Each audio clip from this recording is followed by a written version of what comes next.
Welcome to the podcast that's dedicated to making you a faster cyclist, the Ask a Cycling Coach podcast presented by Trainer Road. I'm Coach Jonathan Lee. We have Trainer Road and Cannondale's Amber Pierce. Good morning, everyone.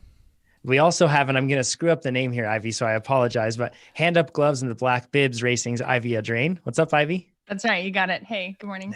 Yes, nailed it. Also, Trainer Roads, of course. Ivy's our awesome community manager and our CEO, Nate Pearson. Hey, Nate. Hey, John. Good to have you, man. Good to be I'm here. excited. We missed you for those couple of weeks. We have a couple of things that we're going to cover here. A really exciting announcement just right off the top. So if you're listening to this now, you're an awesome and special person because you get a preview of the Science of Getting Faster podcast. If you look, and it's populating now on different podcasting apps. So it may not show up on the podcasting app you use. You might have to search around for a little bit if you're listening to this, and we're talking now on February 11th of 2021, right? But the Science of Getting Faster podcast is now publishing. So you can Google that and check it out. We'll put a link down below in the description. You can listen to it. We have episodes 1 through 3. Number 1, it's all about heat training. Number 2, it's all about carbohydrates, glucose and fructose, and if changing the ratios that you get affects your performance on your subsequent workouts later on in the day. And then the third one that we have is one where we actually talk about ketones, but bicarbonate, and how the two of them work together, and how in some cases it's almost like a requisite for them. And ketone esters. Ketone That's what he's esters. talking about. Yeah, different things. And so I want to just frame the whole thing. Some people are probably they already understand this, but the idea of this podcast is that we are talking directly to the researcher about one specific paper, and they walk us through the science that they did in that paper, how they constructed it, why they did certain things around it, and it's all about endurance performance. And then at the end, we get to see what the result is. And I say this because you see it all the time, everywhere on the internet, where people put in links to forums. In forums, usually they put in links to studies, and the study doesn't really say what they think it says, or a headline, they read it in like a blog post and they read a headline, and then they take that, and a lot of times too, it will say one specific thing, and then they'll take it and move it like to 8 other places. And we don't want that in science, because scientists are very specific about how they say things, and that's what we're trying to educate people on and get that better. These do take a long time to do, though. And so they're not going to be weekly, right, John? No, monthly, actually. So we'll have episode 4 we'll be publishing in the month of March, and then episode 5 in April, and so on. So, and to Nate's point, something really important with this, I've had a few people say like, oh, you should get this author on the podcast, or you should get this person that's known for having this sort of popular opinion about a scientific topic on the podcast. And just like Nate said, that's not what we do here. We go directly to the researchers. We cut through all the noise and just go directly to the researchers. Yeah. And I just want to reiterate one more point that Nate said too. Imagine like all the care that a scientist puts into and a researcher puts into their study, right? How they're going to frame everything, the construction of it, all the things. It takes a huge amount of discipline and a huge amount of diligence. And then to have somebody just be like, flippantly quoting it incorrectly all over the internet, it would be so frustrating, right? So this is why, and for us here, we really put a lot of weight on ourselves to be adhered to science and to be directly adhered to that, instead of trying to find science to justify our opinions. Instead, it's rely on science, and that's the true north.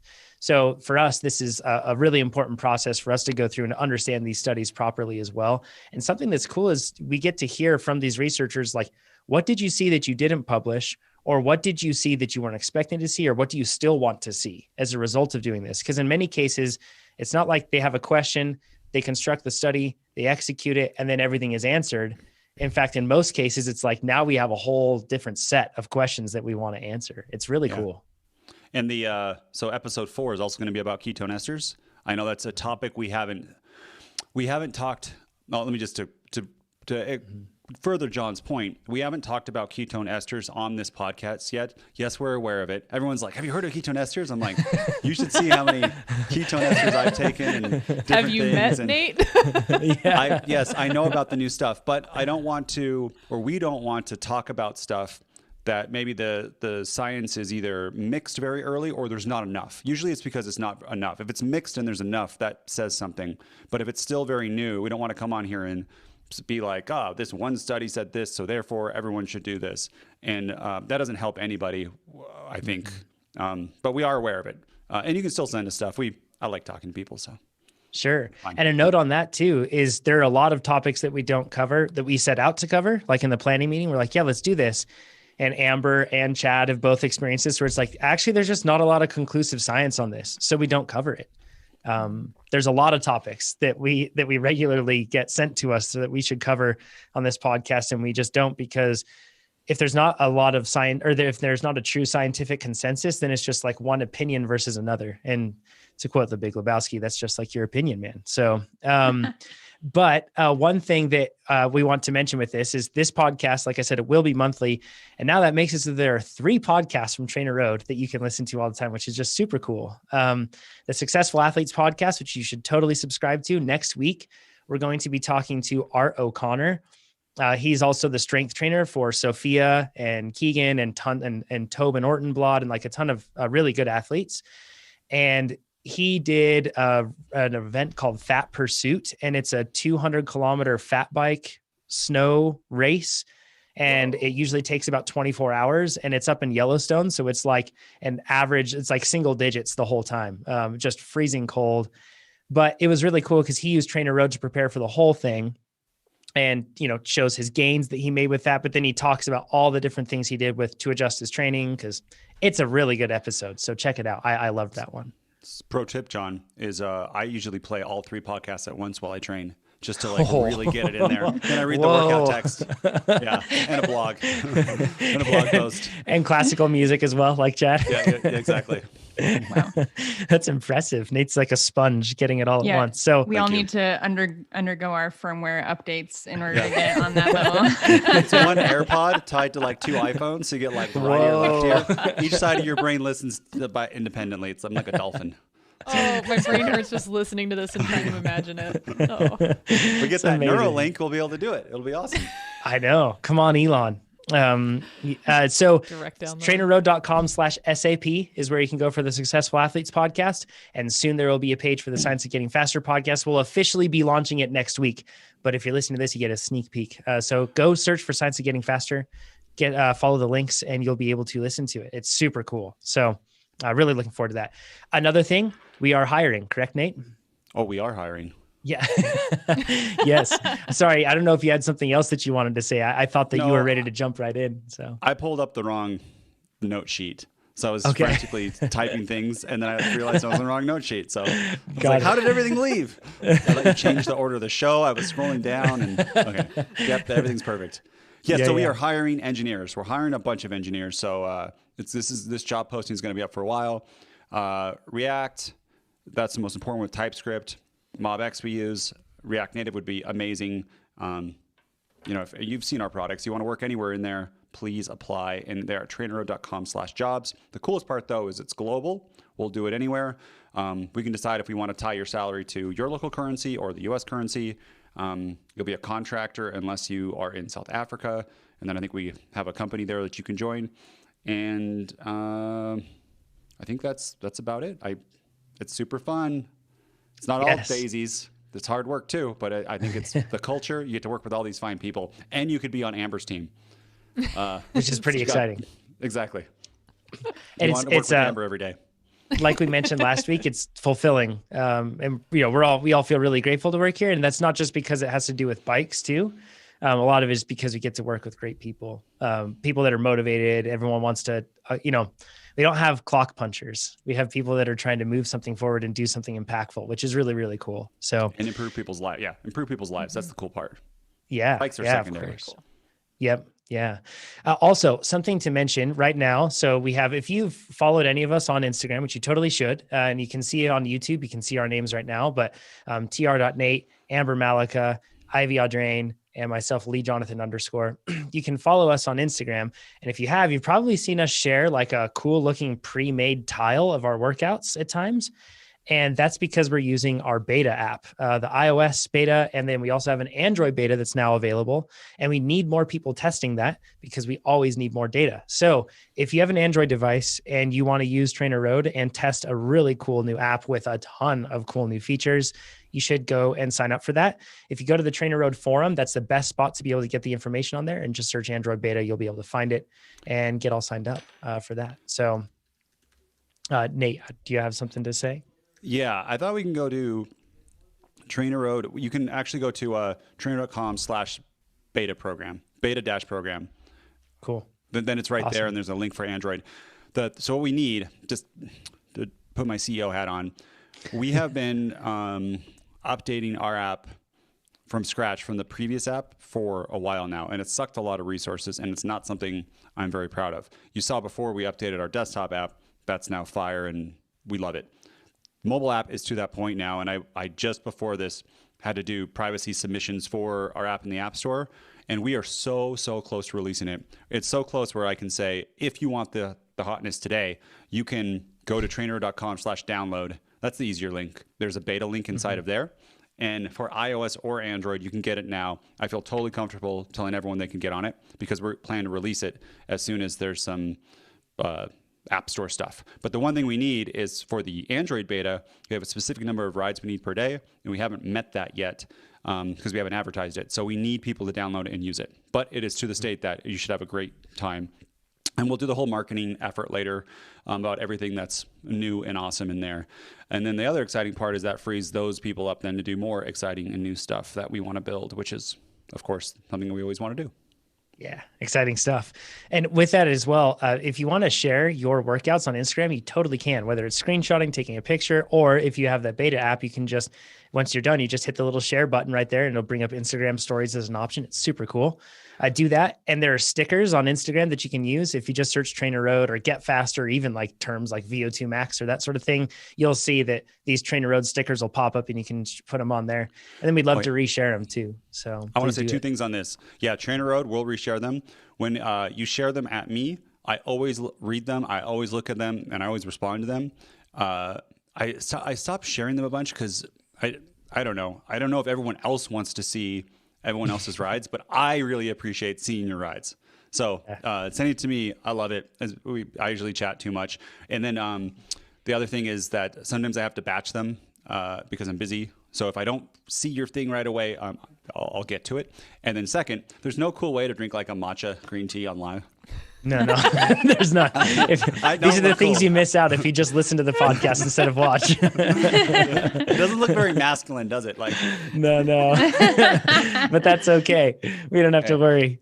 All the people that are listening on the podcast are none the wiser. And on this one too, one thing I want to ask for is specifically, this is for a marketing effort we're doing, but testimonial submissions from athletes who have had some sort of an FTP increase and a strong finish at an event. So this sounds a lot like the people that we cover on the Successful Athletes podcast as well. But if you're listening to this now and you've used TrainerRoad to prepare for an event and you had a finish that you're proud of, whatever that may be, and you experienced an FTP increase, please get in contact with us. You can do so. Probably the easiest way is to go to trainerroad.com/SAP, submit it through the Successful Athletes podcast story. And even if you don't want to record a podcast with me, you can totally put it on there. It's not like I just like call you up and suddenly you're on the line and we're recording the podcast. You don't have to worry about that. But it would be really helpful for us on the marketing team because then we'll be able to get a project that we're working on underway and it would be really helpful. So, dude, that's me. You know what we haven't mentioned, what we should mention? Two things. Yeah. One, TrainerRoad is on TikTok. And yes. We started slicing up some videos of races, and one of them has 1 million views. And it doesn't even have that many comments. Like, it has some comments, but I'm like, how did this happen? And then other ones have like tens of thousands of views. They like the racing footage there. And then the third one, Mr. Lee Jonathan _, is on TikTok. I'm on TikTok. It's true. He's on the Brain TikTok. You're going to be on Schwalbe soon. It's whatever I like, you're going to start doing. You're changing me. Yeah. But find me on TikTok. Absolutely. Lee Jonathan _. Find Nate on TikTok and TrainerRoad and give us a follow on all of our social channels. If you look at like our Instagram, the amount of helpful content we put out through there, because it links, like that's all linking to our YouTube and our blog and everything else. It's amazing. So you need to follow us. It makes you faster. It really does. Okay. From Tony. This isn't a question as much as something that we just wanted to share, because I felt like it could probably give some people some confidence on how to move forward to address a common concern that a lot of people have. So Tony says, hey, I've been listening for years and still look forward to the podcast dropping every week. Mine's not a question so much as an N=1 based on your past advice. I'm 47 years old and have been working on getting my body fat percentage down to my 30-year-old level. I've been hovering at 7.5 to 8%, but really wanted to get into that 6% range again. I thought that I needed to be super strict and generally no fun to be able to achieve this. But I recently dropped that last couple percent, and all I changed was the following. Number one, I added a recovery drink with carbs and protein after hard workouts. Number two, I'm eating more carbs. I'm up to about 70% on the daily intake. And number three, I'm eating slightly more calories per day. So I really did not think this would work, but it did. And thank you so much. I've achieved my body composition goals and people still invite me to parties.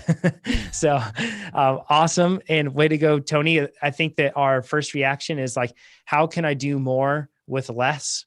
And like our bodies always, or we always search for the minimum effective dose of like, can I get by without eating anything today? Like, and then we pride ourselves on it. And that's the wrong way to go about it. And that usually doesn't help us achieve the sort of goals that we want, especially when we're talking about body fat percentage, body composition, whatever else it is. If you have goals with that, oftentimes it's giving your body what it needs to be able to perform, and then things take care. I want to say a few things on this. I don't know how Tony did it, but this might be blowing some people's minds to like, wow, he's eating slightly more. How does that happen? You're eating carbs. How does that happen? What could be happening, Tony could be the exact same weight, but it's called like body recomp. Basically, you're burning some fat and you're gaining some muscle. And especially with that recovery drink, that could be happening inside of that, where his nutrient timing is a little bit optimized and he's doing a better job there. And also eating more calories. Maybe Tony is either training a little bit more or just have more energy, like moving around more during the day. So even though you're eating a little bit more, you feel better and you're actually burning more. Or in that, if Tony's doing a gym session, which he's 47, he should be doing gym sessions, maybe he's doing a little bit extra. He's lifting a little bit more, and that's then helping him do his body recomp, doing a little bit more volume inside of that. And carbs don't make you fat, but we've talked about that already. So one thing too, to add to this, Nate, I've noticed this is when I am intentionally trying to fuel workouts with high quality food, I also just don't crave and I don't find myself going to the pantry and just grabbing those snacks as often, right? Yes. And that's a big thing with this. If you're not on a diet, you're way less likely to binge. If you're on a strict diet or you're always low on calories, you have those binges where you have 800 calorie snack or 1,000 calorie snack in like 2 seconds. You eat a pint of ice cream and that's like 1,200 calories. And then, that's totally good point, John. Yeah. So it's one of the examples where this seems like, wait, that's kind to yourself, not mean to yourself. How could that work? But being kind to yourself does work. So if you wait until you're weeping at the end of the day because you're at such an enormous calorie deficit, that's not kind to yourself. Yes.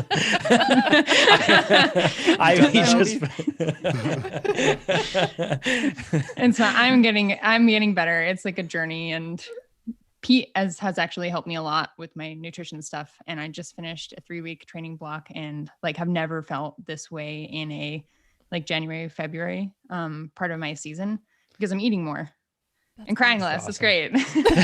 So what specifically, Ivy, what did you do? What was his advice and what did you do? His advice was more protein. I needed to like almost triple my amount of protein.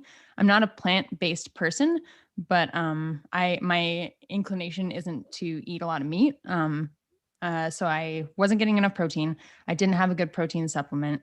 And then just like overall calories and carbs per day. I was probably eating like less than 1,000 calories a day. It was messed up. Wow. And then like feeling bad and like training bad and being sad and couldn't figure it out. So yeah, Pete helped me a lot and I feel great. And, even in those like just past few weeks, undergoing a lot of like probably early stages of body recomposition, to be honest. I was like stressed out about it and felt overweight for me where I should be when I left for the block. And I bought a new pair of pants right before I left. And then I got home and I was like, yeah, these pants are going to they're going to fit or they're going to fit better. And I put them on and they didn't. And I was like, no, but like the fact is like, I'm stronger, like I'm way stronger, even from just like a solid few weeks of training than I was before I left. And so that's why Tony shouldn't focus on the number. Like we shouldn't focus on that number in that last like few percent. Like good, if you're training good and feeling good, that's awesome. But yeah, there's a reason why that number itself doesn't mean a lot. Yeah, I want to hit home that point that you said. If you're an underfueled athlete or just a person in a not getting enough energy each day, your body weight will be low. And then once you start to, it can be, especially in cycling, you get so scared about power to weight ratio in your weight that when you do properly fuel, you think that, wow, I'm going to be fat, right? And but you end up being faster, and you end up being healthier. And then if you care about it, you like almost always look better. I mean, always look better, right? You look healthier, you look strong, you feel good, your emotions are better. Maybe the scale says a higher number, but that doesn't matter. Like all the other goals that you want to be healthy, you want to be happy, you want to be fast, you want to look good. All those things happen automatically. And then it's not as much willpower either, right? During the day, you're like, as long as you're okay, this is Amber hits home, as long as you're okay with it and you give yourself the ability to be okay with it, then that's the key. And that's really hard for a lot of people. Could I share some personal experience with this? Because I think I have a higher 6-week average daily TS or weekly TSS than I've had in years, if not ever right now. I'm doing a lot of training and I'm doing a lot of eating, and I'm eating way more than I ever have. I have done this much training before, but in those cases, I did not eat nearly enough. And as a result, what I'm feeling like, and everyone that's listening to this, I'm sure you felt this, you're going through a training plan and you feel like you're riding a wave, and then you feel like that wave falls out from underneath you, but you're like, I still have to do all these workouts and I feel like I'm just not getting faster. This is the biggest difference right now, because I'm eating like 3,500 to 4,500 calories a day right now. And so basal metabolic rates around like 1,800 calories is roughly what I figure. And then my workouts are taking up the rest of that. And so I'm eating way more than I usually have. And our refrigerator is getting emptied at a rapid rate as a result. But I am able to complete the workouts. And not only that, I'm able to do the next one. And as my training progresses and it's getting harder and more difficult, my body is just rising to the occasion. And as a result, I think I'm going to have probably the highest FTP that I've ever had coming up in a ramp test in a few weeks. And it's all because I am intentionally trying to fuel my body to be able to do the work. One thing that I mentioned noticed in the beginning with this is I didn't see that instant like drop in perceived body fat or measured body fat on a scale that I usually see when I ramp up my training, but I don't ramp up my nutrition. Instead, I kind of like all went together. Now at the end of this, I have better body composition than I've had in over a year. And it's just been gradual, very gradual, like something that you don't notice from one day to the next, even like 1 week to the next. But over the last 12 weeks, as a result, my body composition is better than it's been. So it's not, we always want the quick solution, but quick is rarely paired with healthy. It's also rarely paired with effective in terms of making you fast. Instead, it's all about the measured approach and just giving your body what it needs to be able to do more. I think it's because my body can do more work. So since my body can do more work, it ends up changing, right? So I want to say one more thing about body image is that we can be like, we see everything, right, on your own body. And like we see just a little bit. Yes. You eat something and you're like, wow, my stomach is this. And you're hydrated differently and you see it.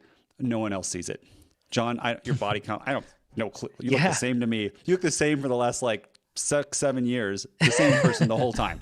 Exactly the same. And he's had all these things where his weight's gone up and down, I think 10 pounds and different body. Yeah. I noticed no difference. And I spent a lot of time with John. And I just want to say for everyone else, if it's, nobody notices, no one cares. When you do these like big 20-pound shifts and stuff, people do notice. And usually they're, either way, it's fine. But these little small things, no one's going to notice. But if you lost, like Jesse lost 100 pounds or Jesse lost how many pounds? 200? Oh, geez. Close to 200. Yeah, it was a lot. That's noticeable. Yeah. That's noticeable. Yeah. But the little things, they're not. So don't worry and don't fret. Yeah, absolutely. Your body's always trying to help, right? So if you give your body what it needs to do what you're asking of it, it's going to rise to the occasion for you. Just got to be your own best friend. It's a huge hormone thing too. Like you want better, like for men, we want testosterone. And if you don't give yourself enough calories and protein and fat, your testosterone is going to be bad and you're not going to be a good athlete. So you're kind of like legally doping by fueling yourself.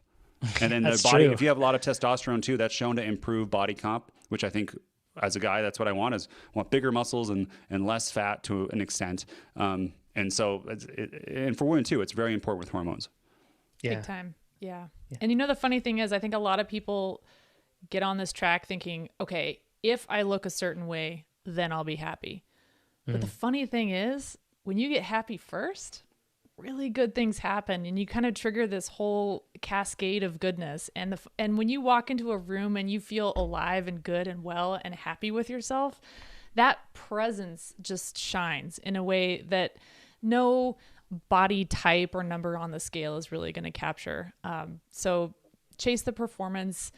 You're going to feel better and start there. I mean, you actually can start there. You don't have to tick all of these boxes in order to get to a happy place. Like, you can get to the happy place first, and then things really fall into place. Mm-hmm. Yeah. Well said, Amber. And also congrats, Tony. Way to go on fueling yourself. And then as a result, accomplishing the goals that you had. So Steven's question says, love the podcast and enjoy that it truly looks like you hosts really enjoy working together and giving each other a hard time in a friendly way. Yeah, of course. Lots of ribbing. They have to, because I'm here. Steven says, my question, what are the rules for riders making contact in criterium racing? You guys have talked about bump training so clearly it happens, but it isn't clear when it's legal and when it should be grounds for a disqualification. There is a YouTube video of Justin Williams forcing a pass through a gap between two riders and pushing his way through, and one of the riders goes down. It didn't look like his bars were in front of either rider. I can't find the link for this, and he apologizes. He says, I think he went on to win the race, so he didn't receive any penalty as far as I know. Is it all just up to the race official's judgment? Thanks. So this one, we'll have a lot to talk about. Yeah. Yes. Yeah. Sorry. Nationals. Yeah. That's just, he won nationals. Yeah. Yeah. Do you want to talk about this specific one, or you want to go more into the other stuff first? I think that we should because clearly this race was probably viewed by officials and signed off on. I think it's less about talking about that one. And instead, I think we should probably get into the principles behind it. Do you want to start us off with that, Ivy? Yeah, sure. So, first of all, I wanted to find where USAC stands on disqualification. And so from the USAC manual under conduct, it says the rule is 1N9, if anyone wants to look it up. Dangerous rider. Any rider who appears to present a danger to the other competitors may be disqualified by the chief referee either before, during, or after a race. So that's really vague and depends completely upon the chief official's discretion, and can also depend upon where the official is in the race, if they can see the incident from the start finish, if they're in a lead or follow moto, depending upon the course. It sounds like Steven's referring to a video that they saw from probably someone's GoPro. Chief officials aren't reviewing that kind of stuff in that pending 15 minutes after race results, So it does depend a little bit upon what the chief referee sees. But then also, I want to address Steven's point of, having your bars in front of another rider. It's important to make the distinction that doesn't mean necessarily that you've won your space in a bike race. There's no golden rule of if my bar's in front of yours, then I can crash you out because I was here first, there are stability things that we keep in mind in terms of your spatial awareness and your handlebars, but it's not having your bars in front of or behind someone means that you've won or lost the space. So the other thing is that you got to keep in mind that part of racing in a field like this is not only expecting the occasional bump when someone is trying to command a space, but also being prepared to react and, be stable when that happens. So, for example, in a field with Justin, those guys are all professionals or elite racers, and an experienced rider knows how to feel someone on their hip and either stay in their space, make room. And it oftentimes happens when you're in a corner at speed and you need to be prepared to react and either decide in that moment to make space and give up the wheel or to fight if it's safe. And that's why we practice those kinds of bumping drills or, contact drills in a controlled setting so that we can be prepared for it. And I've seen that Justin Williams video a bunch, and I'll take my what I think. I don't really know what happened. It's so hard, even if you're not in the race, it's very hard to tell. But my perception of it was there was a small gap between two riders, and Justin was going towards it. And then while he was in the middle of those two riders, the gap got closed, and the guy behind didn't realize Justin was there. It was like the guy was trying to close it on Justin. And then when that happens, you've seen this in the pro, you make body contact. There's a natural lean, like you guys lean into each other, because if you don't do that, you're going to go down because you're actually getting pushed over. And Justin is he is a heavy, strong rider, and he's in his 170s, somewhere in there. Yeah, I don't know. Yeah, but anyways, he's big. He's not 130 pounds, right? He's not me. Exactly. So like if me and John are in that situation, or I'll put John and Pete. John's Pete's 200-ish, 190 pounds. Jonathan's 140-ish. In that situation, probably Pete will look like he's pushing John over, even though Pete's just trying to stay up and leaning back, and John doesn't have the extra 60 pounds. In general, if we're going to talk about crits, my opinion is incidental bumping happens and totally is fine. It's when you make body contact on purpose, like hey, someone's on my wheel, so therefore, or on my teammate's wheel, I'm going to purposely push you out. That stuff, especially masters racers, let's never do that. You want to see me get fired up. We got families and stuff. We're not pros. If you're in the Tour de France, that's different. I don't care what you do, but you got kids at home. Let's not body check each other or try to push each other over inside of that. But to Ivy's part, it does happen, and especially it's accidental. And a lot of times it's because there's something, adjustment in front of you happens, where then you have to move a little bit to stay up. And then that pushes somebody else up. And if everyone's skilled and calm, everyone stays up. And that's a really important thing. Amber, you had some great points on the bumping. And because bumping drills, we've talked about them, and I think they're probably misunderstood, right? A little bit. Yeah. So the idea behind the bumping drills is if you're on the bike, the bike's inherently unstable. You're just on two really tiny, skinny tires, right? Like it doesn't always feel very stable. And so if you see somebody coming at you or you feel somebody pushing into you, if you haven't practiced, your instinct is to try to get away from the thing that's coming at you. And counterintuitively, that's the wrong thing to do because you are balanced on these two wheels. So if somebody's kind of leaning into you and you lean away from them, you're doubling the force in the wrong direction. And what you actually want to do is you want to lean back into them so that you cancel out the force that they're imposing on you. And then you actually both stay upright. But the problem with that is if you're an inexperienced rider, that it's usually the opposite of what your first reaction will be.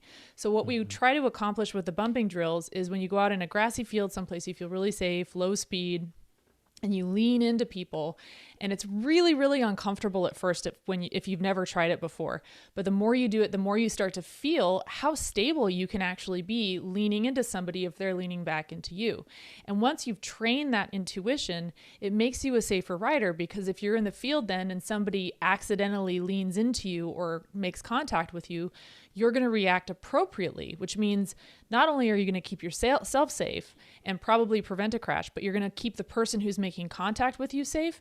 And by not crashing, you're keeping everybody around you safe. And so that's the purpose of the bumping drills. I think sometimes this gets misunderstood because people hear about or they see incidents like, this particular instance with Justin Williams, but it happens with pros all the time. You watch a pro race and you see the contact and you think, oh, that's what the pros do. And so you think that the reason that people do bumping drills is so that they can go into a race and bump people. But that's not at all what it is. The bumping drills are really a preventative measure so that you stay safe in the incident.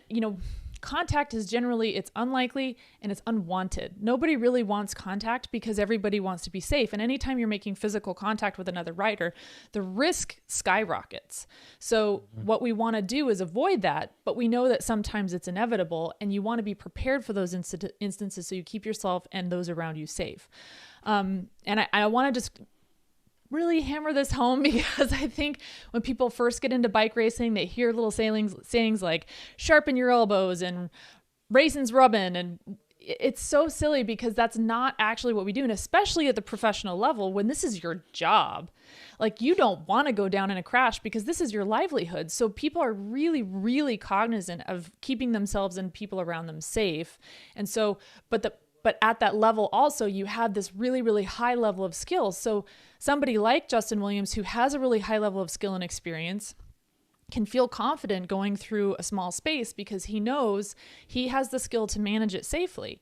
I'll just share a quick story. One of the first times I went over to Europe, I was in the pack and someone kind of moved laterally in the field and wiped out my front wheel, and I went down really hard. And I was livid. I was so angry. And I remember my husband actually said to me, she might not have expected you to be there. And I thought that was a really interesting thing to say because I thought, she shouldn't have done that. She crashed me out.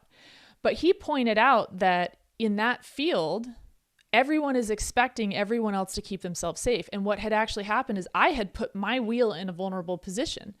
And she's thinking everybody in this field is a professional. No one's going to put themselves in a vulnerable position. Therefore, I should be able to move in this way without taking anyone out. And if I had been paying attention and I hadn't put my wheel there, I wouldn't have gone down. And I think that this is one of those things where, if somebody is going through a small space that disappears, the safer thing for Justin to do probably in that scenario is to keep going rather than to hit the brakes and brake check everybody behind him.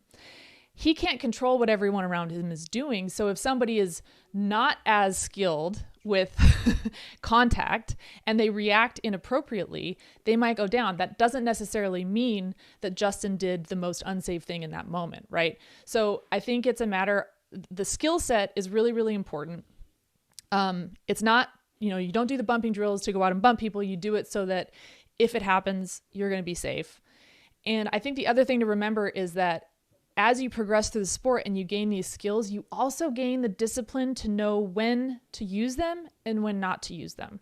And that's a really important point, right? I think martial arts is a great example of this. As you gain skill, you also gain discipline in not using it unless it's absolutely necessary. And that's really what this is about in bike racing too. With the Cliff Bar guys, they're extremely skilled and they race crits. But when we ride together, just out of the parking lot, they're always like bumping each other and leaning on each other, and they just surprise each other. Do you notice that, John? Yeah, totally. Yeah, They don't do it to me. Thank you. But I guess I should ask them to do it to me because maybe I'll get better at it, or at least warn me first. But yeah, to them, it's like almost like they mess with each other all the time in a safe way, and they know what they can take or not. But they get the practice all the time of like, whoa, someone just bumped me when I wasn't expecting. I'm not even clipped in yet, and someone bumped me, and then they adjust it. Second, Amber. So I want to hear a pro. I mean, there has to be. You're 5'11". There's got to be some big Dutch woman. There's some story where somebody did probably try to push you off a wheel, right? Was there some contact in the pro peloton? There's like end of a race. There's trains going. Mm-hmm. Not that we shouldn't do that, but do you have any stories that you want to tell us? There's a lot of stories. Again, this is not necessarily like you don't go into a race thinking like, okay, I'm going to go, body check everybody, but the body checks happen. And sometimes I'll just say World Tour is different. Like World Tour is different than us, like age group racers. Yes. And I'll tell you one thing. You do not want to have a reputation as a dangerous rider because no one will make space for you in the peloton. If you're a dangerous rider and no one wants to be anywhere near your wheel because you have a reputation for doing dangerous things, you're going to have a really hard time positioning in the peloton because no one's going to want to be around you. And the second they see you coming, everyone's going to want to get in front of you. If you're a really safe rider in the peloton and you're a solid wheel, people are actually going to be glad to give up a wheel to you because they're going to feel really safe next to you and know that if they're next to or behind you, that they're probably in a really safe spot. So that's one thing to keep in mind. I do have a funny story. One time I was doing a lead out for my team in Italy and it was really hot and in the summer. And all of a sudden I felt this nice, cool feeling on my arm. And I looked over and there was this tiny, she was a sprinter on another team, but she was like a third my size. And she was headbutting me to try to get in on our lead out train. And I just looked down at her and was like, that's so cute. Because obviously that was going to be So, you know, who is notice that? it. Who blew on LeBron? Like blew on. Oh his yeah, ear. that's like, right. yeah, I remember that. Yes. I was like, was someone psyching you out? Like trying to be like a cute lead out. And did you just hold your ground and just like let the rider just bounce off you? I literally, I mean, in that case, I didn't have to do any leaning because I was so much bigger than she was, and there was just, it would have taken a lot of force from her to take me off my line, and there was just, I wasn't going to go anywhere. So I mean, it ended up being totally safe because we were both holding our lines because, you know, she had her head on my arm, but we were just traveling in parallel lines, so it was pretty funny. In my opinion, there's almost no situation, I can't think of one off the top of my head, that headbutting is cool, especially in age grouping. I only think of like you're going to get pushed into a pole and you can't stop and they don't hear you yelling and you're like, get over, we're going to die, something like that. But not like, I need this line or you're pushing me out on this turn. None of that stuff. No. I want to bring this. Oh, sorry. Go ahead, Amber. I was just going to say, even at the pro level, I think what more happens, it's not really intentional. It's less about intention. I really don't think in her mind she was thinking she could actually move me over. But more what happens is you're kind of testing to see what would it take to psych this person out, to Ivy's point, right? Like, so if she puts her helmet in my arm, if I'm a real jittery rider, I might give up the wheel to her because she's making me nervous. But if I'm a really confident rider, then I'm not going to give up the wheel. So she learns something about who I am. And then she learns, you know, for future races that I'm maybe not the person that she wants to try to take a wheel from because I'm less likely to give one up. And so sometimes you see some little psychological games like that going on in the field. But again, that's even less about contact and it's more about like, how close can I move to this person, toward this person before they start giving up space? And if they don't start giving up space, then you kind of realize, okay, I might have to make contact and maybe that's not such a good idea. So I'm going to go to try to take a wheel from somebody else. I think there's an important thing to tie all this back to. Steven's question of where is the line, like legally, like Ivy said, they don't explicitly state contact with one rider's body to another rider's body, contact with they don't state that. Mm-hmm. Instead, they say that if it's dangerous, then it's up to the discretion of the referee. So what you have to do then is you have to sort of establish principles that can guide your decision making. And this is really important. We actually have, and producer Aaron will hopefully be able to bring this up. Can we say one thing before that? Yeah. Sure. So what Amber said too about being the rider who give up wheels, and people will know that. My opinion on this is it's the asymmetric risk. I just had this in an air center crit where it was a pace line. It was like 30 minutes through. And for some reason, I didn't know this guy. He just tried to push me out. We weren't even going fast. And I was just like, what are you doing? I actually said that to him and he kept going over to push me like, what are you doing? And to me, the joys of winning a race is way less than crashing. I would totally rather get last place than crash. I mean, it's the same thing. There's no benefit for me. It's a very small benefit for that. So instead, what I did to get back at him, because I am vengeful, is I attacked that race so hard and I made it hard and he got dropped.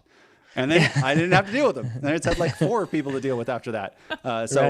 Just I don't think Amber's trying to make this point either, is it's okay to give up a wheel for safety. And you don't, like, if people know you as someone who don't be like, it's like the bully at school. If they pick on me once, they're always going to pick on me. Don't worry about it. This is just bike racing. Like, you gotta, and there's other ways then you can get in a good position.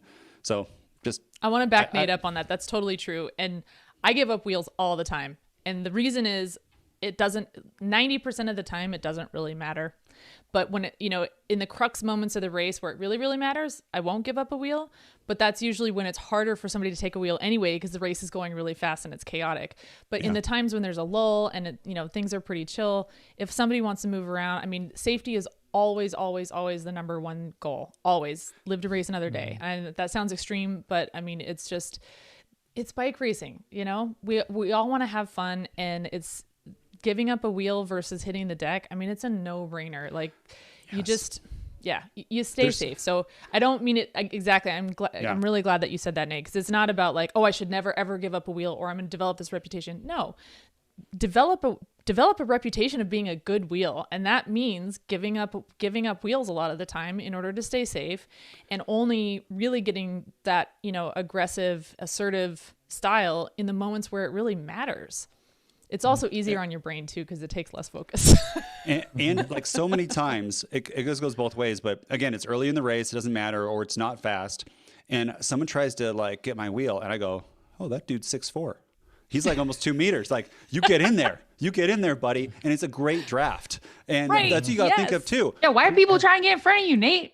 Seriously, you know what? When we're in a pace line and I'm drifting back, I'm surprised people aren't like, Nate, come on in, because it's like, John, you can attest to it. It is a different experience behind me. It's wonderful. Yeah, you save like 40 It's like a watts. tractor beam. Yeah, So that's you should be letting me in and like getting behind me, and then I have no snap. I will just like drag you to the finish line. But I can't do that. That always like perplex me for people that know me. Like, you should. I'm kind of a accidental lead out man all the time. Yeah. I'm in the end of the race. Like, all these races, I'm there. Anyways. Yeah, everyone should just follow. Okay. I want to get into the principles that we can use to guide our decision making in this scenario, because clearly the rules aren't going to tell us what to do. Instead, we have to establish what we feel is safe and be cognizant of other people and their safety. So producer Aaron, I'm not sure if you can do this. And if you're listening to the podcast, I'm going to try my best to be able to explain what we're looking at. But at Cyclocross World Championships this year, we had at the end of the women's race, we had Lucinda Brand and Anna Marie Verst, and they were coming into the finish, or not the finish, but this was on the last lap. The ground was super slippery. So I'm setting the scene. All these things really matter. Like Amber, riders or races unfold differently when you're on super slick, rainy conditions versus something where it's like a lot of traction. There's kind of like an understood, okay, hey, everybody, circumstances are dangerous. Let's just chill a bit, right? That's a really important thing to keep in mind. So in this case, they're riding on the portion of this track that's really slippery.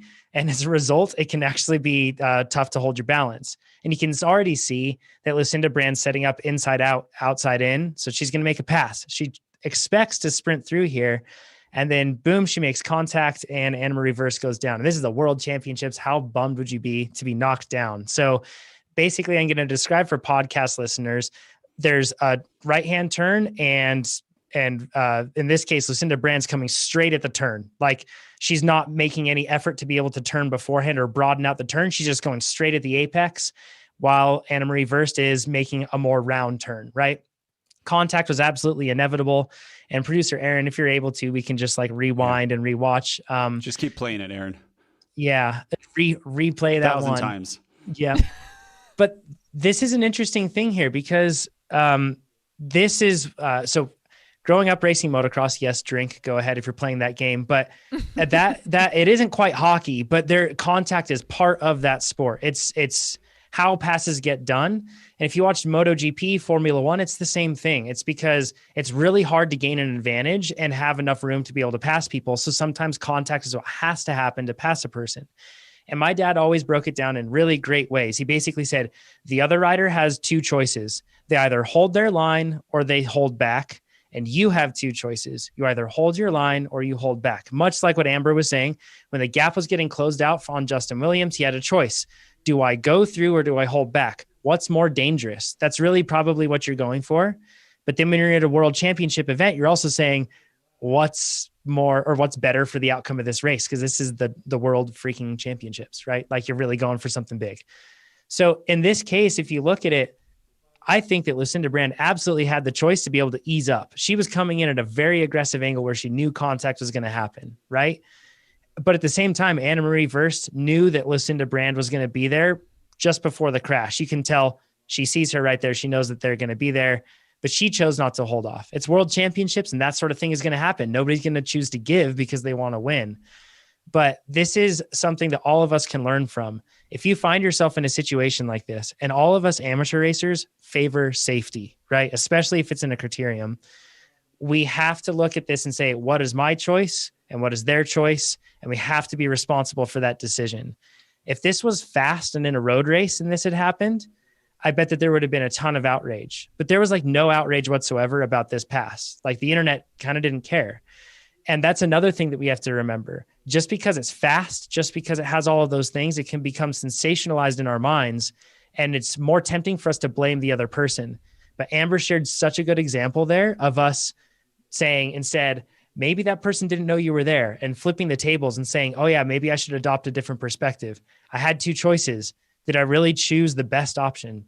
So in my view, absolutely contact is okay in racing. It's going to happen just because of the fact that we're racing in small gaps. However, if you know that you making contact is really going to put that person on the ground, I would not make that contact. It's just not, I feel like that's not a good way to be able to win a race. Now, if it's at a world championship level, I do feel like some bets are off, right? And especially like this, the consequences, probably not too bad if you're falling in muddy grass, but it's something for all of us to consider.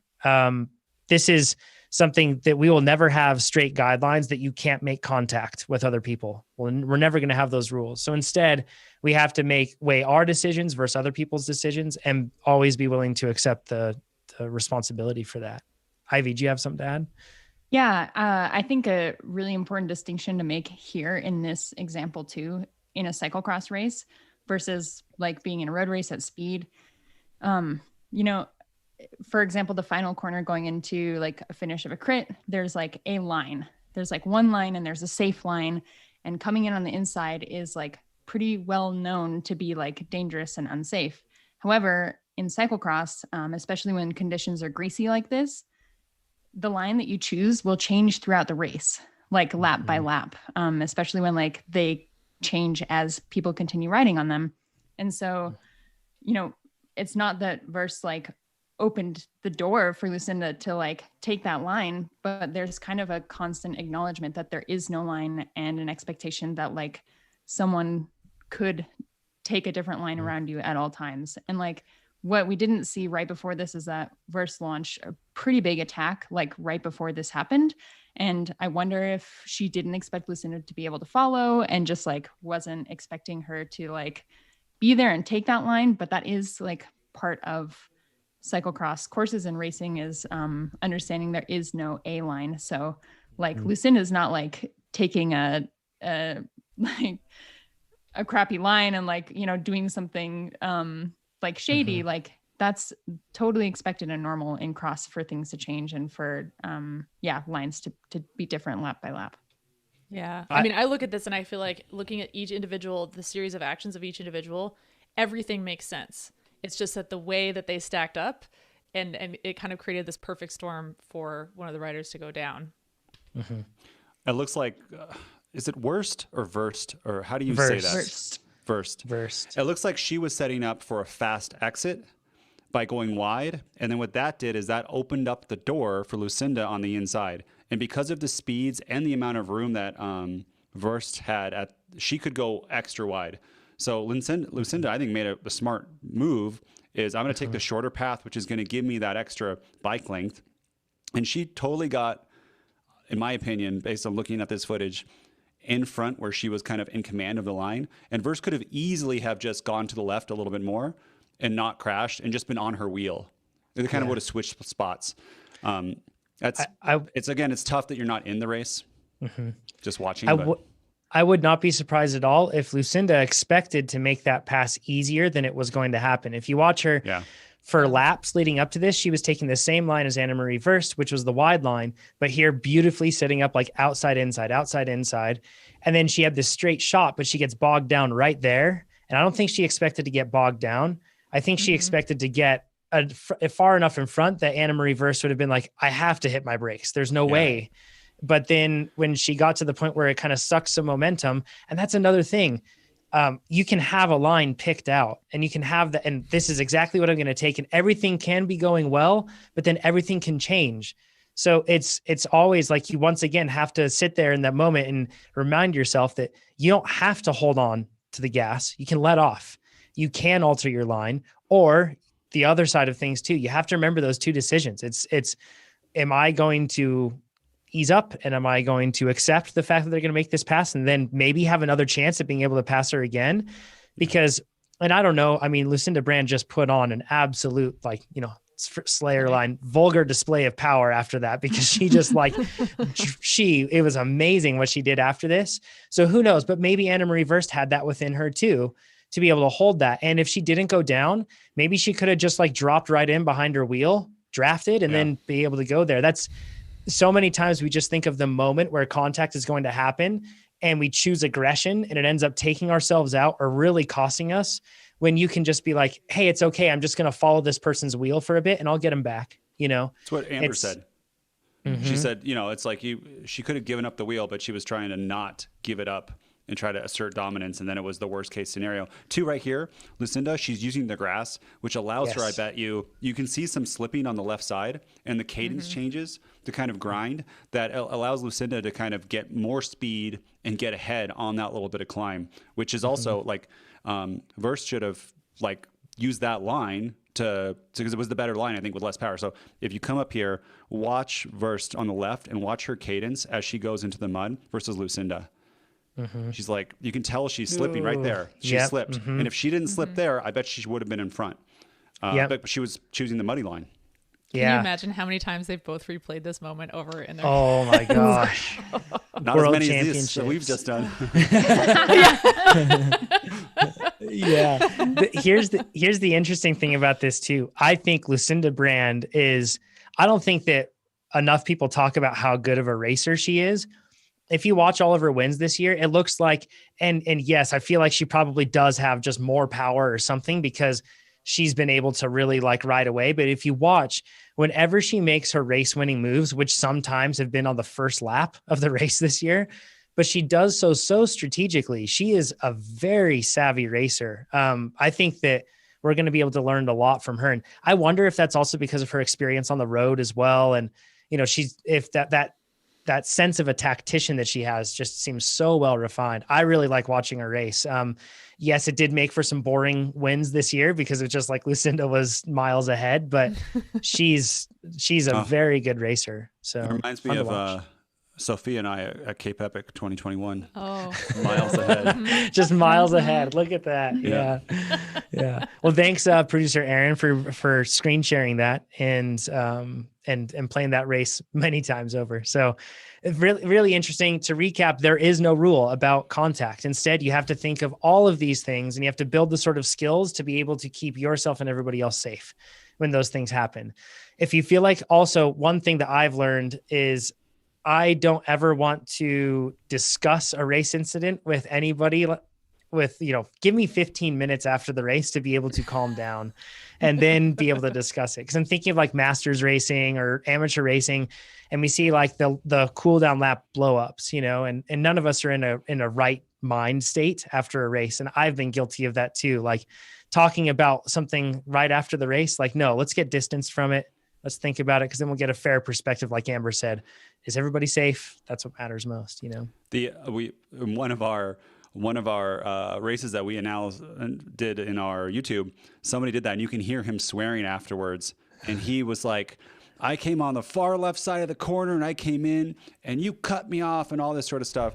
But I have GoPros. So I went to my car and filmed it up because I saw it happen. I played it back. He could not be tighter to the right side of the curb. And he was trying to make a 90-degree turn and get cut off. And he hit somebody's wheel, but it didn't go down. And he saw that and he immediately was like, oh, I am totally wrong. So my point is your memory of the incident is very hard and probably not what the real incident was. And don't argue in the race. I think we've all, so I don't know if it happens to the women's peloton, but the male's peloton, next lap, people are like, they look like they're going to fight each other in spandex on their bikes in a race. It's just crazy. Don't do it. Nothing productive comes from that. Yeah, I just saw Amber have a visceral reaction. Let's go into understand much. I was just gonna say I didn't understand much of my first races in Europe until I picked up a book on swear words, and I was like, "Oh, that's what it means." Now it makes sense. Let's pivot into Anaisa's question, which is a bit different. She says, I'm new to the podcast and the workouts as of this year, and I'm very excited and learning a lot. So I'm not sure if this has been addressed before, but how do you deal with an ultra competitive friend in cycling? If it was just an acquaintance, I would not care, but this is a close friend whose relationship I really value. I use Strava for my outdoor mountain bike rides, and my friend has made several comments where it's clear she's critiquing every second or segment of my rides, i.e., your times are slow on this segment. Your times are only faster here because you got a new bike. Maybe it's how I view it, but it appears to me that she is downgrading my achievements to elevate her own. We live rurally. So QOMs are less competitive here, and she will go for the same QOM segments only if I have achieved one and as soon as possible after I get it. I'm all for friendly competition in a way that promotes progress, and I'm happy for her achievements. However, I feel like a rivalry, even if it's on just on Strava, is not good in a friendship, and I want to bring it up in a sensitive manner.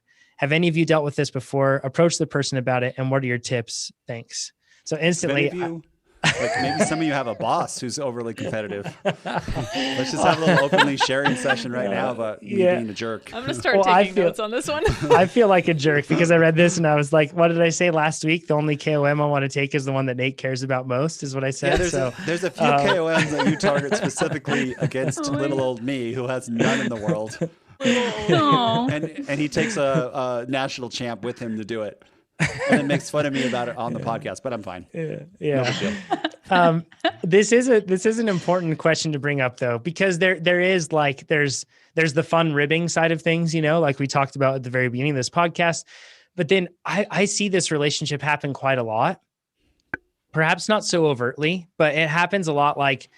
And we've all probably done this where you help a friend get into cycling, or like there's a new rider and then you're like, yeah, it's great. And then that person just smokes you. And you have to check your ego at the door a lot of the time. And that's really hard to do.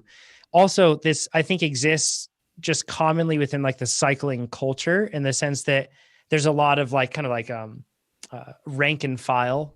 I feel like that belongs in that exists within these, definitely doesn't belong, but exists within like a region of cycling or something else like that. Like, this person's the boss, you are not. As a result, like there's like a kind of like an implied rank, or maybe we have this with our friends too, but I feel like this is actually somewhat common and we probably experience it. Ivy, you actually, you have some points to share on this one, actually, particularly as it relates to Strava. Yeah, this is why I don't Strava anymore. Well, because it kind of like wrecked my training when I got QM hungry, but it also enables people to put weight and worth into something that can very easily be framed as racing, that ultimately is not. So I would advise to make your Strava activities private, moving forward. If you still want to like know how you stack up and, see where you are in terms of those KOMs or QMs, you should still use Strava if you want to, but maybe just keep it private in hopes that your friend will start to enjoy your company just as like a riding buddy versus, accosting you about your Strava activities. And that way, you can kind of understand more clearly what their intent is in their relationship with you. If it really is about just riding with you or seeing your Strava to see how they stack up, which is a bummer, but possible, then you would know. So this is like a less like direct, having those conversations is easy to say, and it sounds like you want to gently bring it up with them, but that's easier said than done. And so this may be a less confrontational way to just like redirect the energy of your friendship to not be so competitive. Welcome to the Ask a Unlicensed Therapist podcast. We are your hosts. But yeah, having those conversations can be really, really difficult and can often like change the tenor of your friendship permanently if that person isn't ready for that conversation. And so this might be a gentle way to just kind of redirect things and move it away from Strava and hope they just enjoy riding with you. Great tip. Amber, how about you? What advice did you have in this case? Well, I agree. I think that this is like a personal boundary, right? That you have to figure out and set for yourself, and how you do that is really ultimately up to you. And I like Ivy's advice. And I would say, if you do want to have that conversation, one way of approaching it is not with blame, but just to share with your friend how it's impacting you, because she might not understand the impact of what's going on. I mean, this is something I think is probably a pretty global human challenge, is we have intention behind our words, but we can't always control how the words land with someone else and what the impact those words are going to have. So often, and probably more often than not, intention and impact don't always align. And sometimes it can be really helpful as somebody who has good intentions to hear feedback on what the impact actually is. Because if you don't realize that the impact isn't aligning with your intent, you don't have an opportunity to make it right. So, if it were me, and I'm pretty comfortable with uncomfortable conversations, you can ask my colleagues. But I think you can bring it up in a respectful way that's not about blaming, but it's saying, hey, I noticed your comment the other day, and to be honest, this is how I felt when I read it. And that might be a way of opening the conversation, because you're being vulnerable, and you're not blaming and putting responsibility on the other person, but you're saying like this, you're owning your own feelings in a way. So that might be a way of approaching it. But I think that in a bigger picture, and this, moving away from your friend specifically and just looking at in general, I think healthy competition is ultimately a cooperative effort. And it's an effort where everyone's engaging in a learning process towards continual improvement. But not everyone sees it that way. And sometimes people get it twisted, and they use competition as an excuse to treat others poorly, to exclude people, or to put other people down and make themselves feel better by putting other people down. And I'm not saying that your friend is doing any of these things, but other people in general, this definitely can happen. So in some cases, it's because folks don't know better, and they were taught that being competitive meant doing and saying things like this. And they may not have ever been exposed to a healthy way of approaching competition. And they might not know that there's another way of being competitive that's actually really constructive. And then there's some people who are just plain jerks, and they like to get into competitive circles because oftentimes it seems socially acceptable to be mean and be a jerk under the guise of being competitive. But I'd like to just put it out there that that's a bunch of baloney. And being competitive doesn't give you license to be a jerk. It just doesn't. That's not what competition really is. So bringing it back to your individual case, I think, obviously this is a friendship that you value and you don't want to sacrifice. So figuring out the best way of delicately establishing some boundaries with your friend, whether that's through a conversation or like what Ivy said, just making your account private. I think that's ultimately what you need, but you definitely need to protect yourself. Jonathan, how do you say her name again? Anais, I would assume. Yep. Okay. Anais, my opinion is your friend's got some self-confidence problems and is hurting. It's not trying to take you down. She's trying to build herself up. And I've had a few comments on the internet directed towards me that aren't nice. Yeah. Ivy, have you seen any? As the community manager? I got to get out of here. Yeah. But sometimes there's like, we'll talk about it in a second. There's constructive, legit feedback of what I do and how I am, which it's hard to hear, but it helps me grow as a person, and I truly appreciate. Then there are people that say things that are made to make you upset. And those people they're hurting themselves. They're sad. No one who's, like Amber said earlier in the podcast, who's truly happy with themselves, who comes into a room, lovely, goes, wow, says something mean to somebody else right away when they come in. Yeah. It is the person, though, that comes in who doesn't feel confident about what they're wearing, and to their friends goes, can you believe what Sam's wearing? Oh my gosh, like look at that. Look how bad that is, right? Because what they're trying to do is make themselves feel better about what they're wearing, that, hey, I'm not as badly dressed as somebody else. So I wouldn't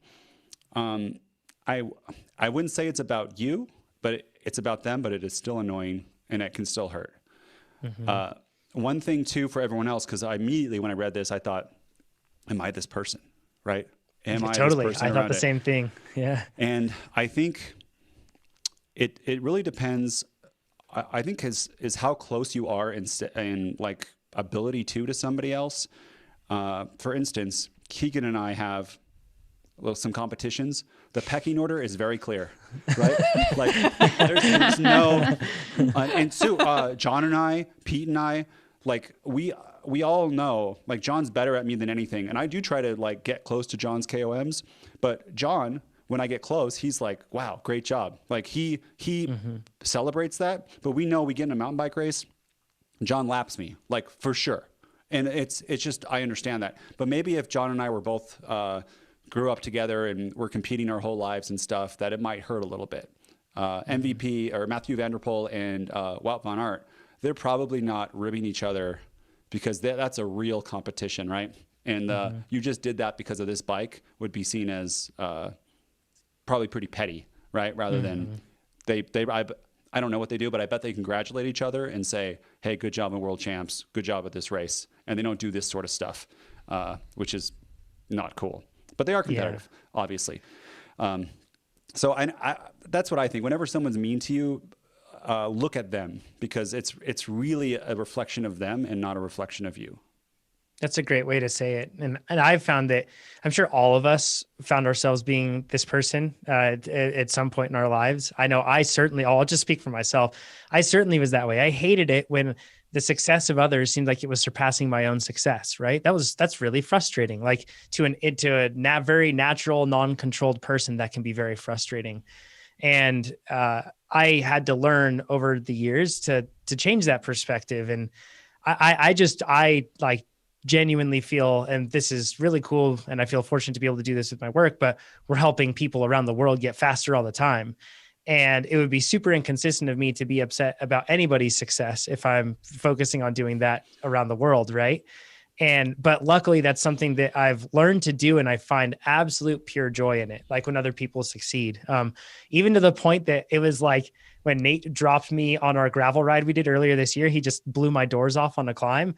I was like strangely happy the whole time. It was just cool because Nate and I have talked so many times about, like, Nate's kind of like ribbing each other and joking that, Nate was going to drop me someday or something like that. We've never joked about that. We have, because Chad made the point of saying that you will never beat me. And do you remember that when he said that to you? I'm sure you do. Oh, I remember that. We need to find an episode and cut it out, because I'm going to play it. Like, I'm going to have it on my wall where it's like a thing that just plays. Whenever I need motivation on the trainer, I'm going to slap a button. You will never beat me. Yeah. And I only beat him now. Yeah. So anyone was wondering. Yeah. But it's been like a good example for me to like never say never with that sort of stuff. And then also it is fun when other people have that sort of success. So first of all, like all of us can probably internalize this whole experience and be a better friend and helper to other people, whether that's in work or in cycling or in family, anything else. When other people succeed, it truly does make the world a better place. And that's really cool. And it can make our small world better. However, I think it is important to, if you care about this friendship, to be able to have the discussion. Now, Ivy, you mentioned that turning Strava off, and that like was a point that I hadn't considered, and it could be really helpful because it could kind of like disarm the entire situation. So then you can have a more friendly conversation or just a natural conversation, and it would just be less intimidating. But Nate, this is one thing this is like one of our core values here at Trainer Road. It's called Radical Candor. There's a great book on it as well. And I've recommended this book ever since I've read it the first time. And I continually reread this book because it's a great systems check for me, but it's a wonderful book and I recommend that people read it. But can you explain Radical Candor, and then maybe we can apply to how it could be used here? And yes, please, Aaron, put the graphic up. And then Jonathan, I was on a gravel bike. You were on a mountain bike when I dropped you, so it doesn't like really count. It's still, it was just cool. So I felt happy. So he had like 4 liters of water on him, and I don't know. Okay, so let's talk about Radical Candor, which is, I give this as a talk to all new hires. Let me pin this video so I can see it. This is extremely important. What this does is this guides us in our interactions at Trainer Road, part of the core values. And I would say this is a practice rather than a destination. And I'm going to describe this for people on the who are just listening, you can't see this. There are 2 axes. The y-axis, the one that goes up and down. At the top, it's care personally. At the bottom, it's when you don't care about somebody. And then the x-axis, left and right, when the right is when you can challenge someone directly, and the far left is where you cannot challenge someone. And if you put these in the 4 quadrants, what you get are 4 different states of interactions, and I'm going to go through them, and you probably have all experienced them. So where you want to live is this upper right-hand corner where you care personally and you can challenge someone directly. That is called radical candor. We're going to cover that last. In the upper left-hand corner where you care personally, but you're not willing to challenge them directly, this happens a ton with friends. Let's say Jonathan goes, hey, do I look good in this kit? And Jonathan does not look good. It is slightly see-through because he washed it too much, and glasses are on crooked, and his helmet strap isn't right, and his glasses are on wrong. And you say to your friend, oh, you look great. Because what you don't want to do, you don't want to hurt their feelings or challenge them directly. And Jonathan goes out in the world and everyone can see through his, Lycra that's dissolved. That is not being a good friend, right? You don't want that. To Jonathan or anyone around him. Yeah, exactly. This is another one is your friend has bad breath. Do you tell them? Mm-hmm. I have a fear of this. I would love it if you tell me. Because it's hard to tell, right? If you have bad breath. If you're a friend, do you tell your friend you have bad breath? It having hurts. Your fly down when you notice that your friend has their fly down, right? What do? You don't want to tell them, but you tell them if you're a good friend, yep. Right? So then we go in the lower left-hand corner. It's where you don't care and you don't challenge them. And these are people who backstab you. These are people who will say one thing to your face and then say another thing behind it. This is an instant fire at Trainer Road. You're in the Ruinous Empathy above where, it's hard to challenge people directly. That's something you can learn and train for. But if you are this manipulative insincerity, I can tell if you're sucking up to me and then saying other things about other people and all that sort of stuff, there's really no coming back. And luckily, I can't think of a single employee in my history who we've had this. Where maybe at a different company, it's a high stakes thing. And this is built into some companies' cultures, right? Mm-hmm. It's like survival of the fittest. Let's attack. It's, in order for me to do great, you have to do poorly. I have to talk down and take credit for something. And if I have a mistake, I'm going to blame it on somebody else. You do not want that. Okay. So that's the one you don't want friends these aren't friends. Get rid of these people. Yeah. The next case is, and you don't want bosses like this either. The next one is you don't care personally, but you challenge directly. And this is called obnoxious aggression.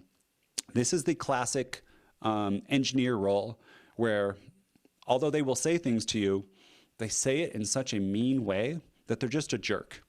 And they might bring up a fault of yours in front of everybody and be mean about it. Or they could say, you wouldn't understand this because you're stupid. That is, they're willing to challenge you and they are a jerk at the same time. This is something I try to weed out in culture. You can have talks with people and try to improve this so they care personally. But also this is if this happens long-term, this kills your company culture. No one wants to work with these people. Your best people will leave and you'll end up with more jerks. So go ahead and try to help these people because they may not be aware. Okay, the last one is you care personally and you challenge directly. This is radical candor.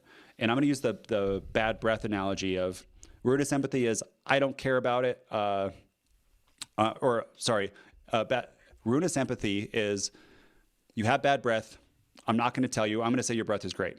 Manipulative insincerity is I'm not going to say anything to you, but I'm going to tell everybody else, hey, Nate has bad breath. Can you believe it? Oh my gosh, it's horrible being around him. I can't stand it. And then to me, they might say, oh yeah, it's nothing. And then talk behind my back and kind of spread the rumor. Obnoxious aggression is in a meeting, someone says, Nate, your breath smells like poo-poo. Right in the meeting in front of everybody. I would be like, oh my goodness. Radical candor could be afterwards. They say, hey, Nate, I've worked or in a chat message. I noticed your breath wasn't the best today. I've experienced the same problem. These things have helped me. I thought you'd like to know. You care for them and you actually you challenge them at the same time. And that is amazing. And when you deal with people, how far you go up and down that care personally, this really, depends on the person. There are people here, and probably everyone on the podcast knows, you can be pretty close. You don't have to do so much caring. Some people just like to hear straight facts, and you don't have to do anything. And then other people, you're a little more gentle with them, right? And they do require more care. And another key part of this radical candor, and this is, if you want people to give you radical candor, which helps you grow, on the other side, you have to not react when you hear things other than saying, thank you for that. I appreciate that. And even if you think they are dead wrong, hear it. And a common thing that you don't want to do is, okay, well, name 2 times I've done that, right? Someone ever critique you? Like, well, name a time. And if you think that you're not doing it, what you can say is, instead of name a time, say, thank you for telling me that. I'm not always aware. Next time I do it, can you stop me in the middle of it and just let me know? Because it's hard for me to understand and hear this. And it's so hard for all of us to be self-aware. So that is this. And having that radical candor conversation with your friend in this situation might look something like, hey, I value our friendship, but the comments and the comments of where it might not be me, it might be my bike. It makes me feel like a lesser rider, that you're not really valuing me.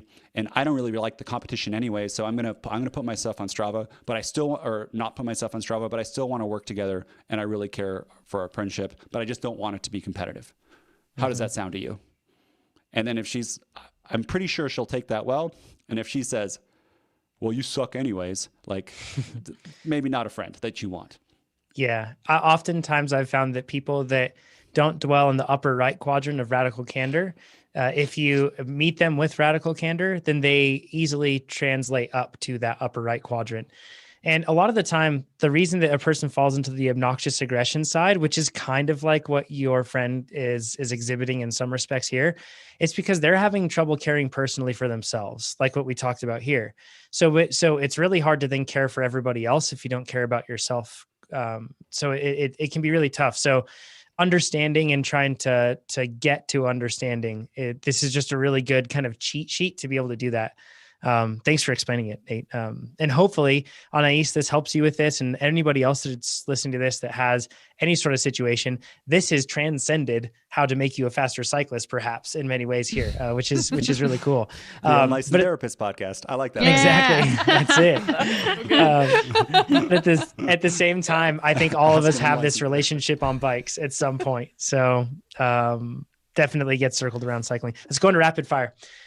Ethan says, this may not be rapid fire, but coaches, we need your educated opinions on Super Tuck Gate. Please go on as long as needed. So first of all, the Super Tuck thing, for those that don't know, the UCI banned the Super Tuck position which is when you lay down on your top tube. So that would, if you're thinking about it, it would basically be like your bum below the saddle, laying down on your top tube, and then your chest all the way up to basically your chin will be on your handlebars, sort of a thing, commonly seen in all the racing. And they banned this debate. So yeah, quick. I know, not quick at all. Should this be its own episode, actually?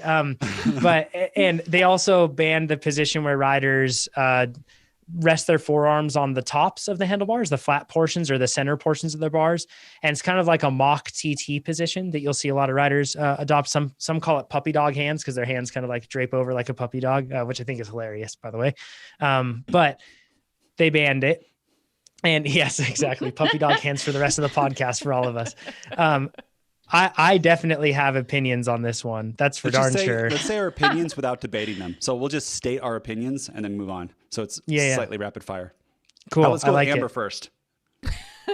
I think this is another example of what we were saying earlier in terms of developing skill without discipline. So I think at the very highest level, you have riders who are able to do this with a high degree of skill, but in developing that skill, they also know when not to do it.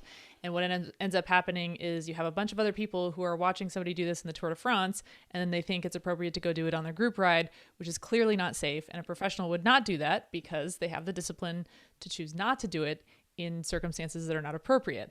So I think this is another classic example of that, which I personally, I'm not aware of examples in the pro peloton where this has been done unsafely specifically, but I think this is one of those instances where probably it's going to make some things safer, if only because it's going to limit the amount of mimicry by people who lack the skill and the discipline to know when not to do it. Let's go, John, and then Ivy, then me.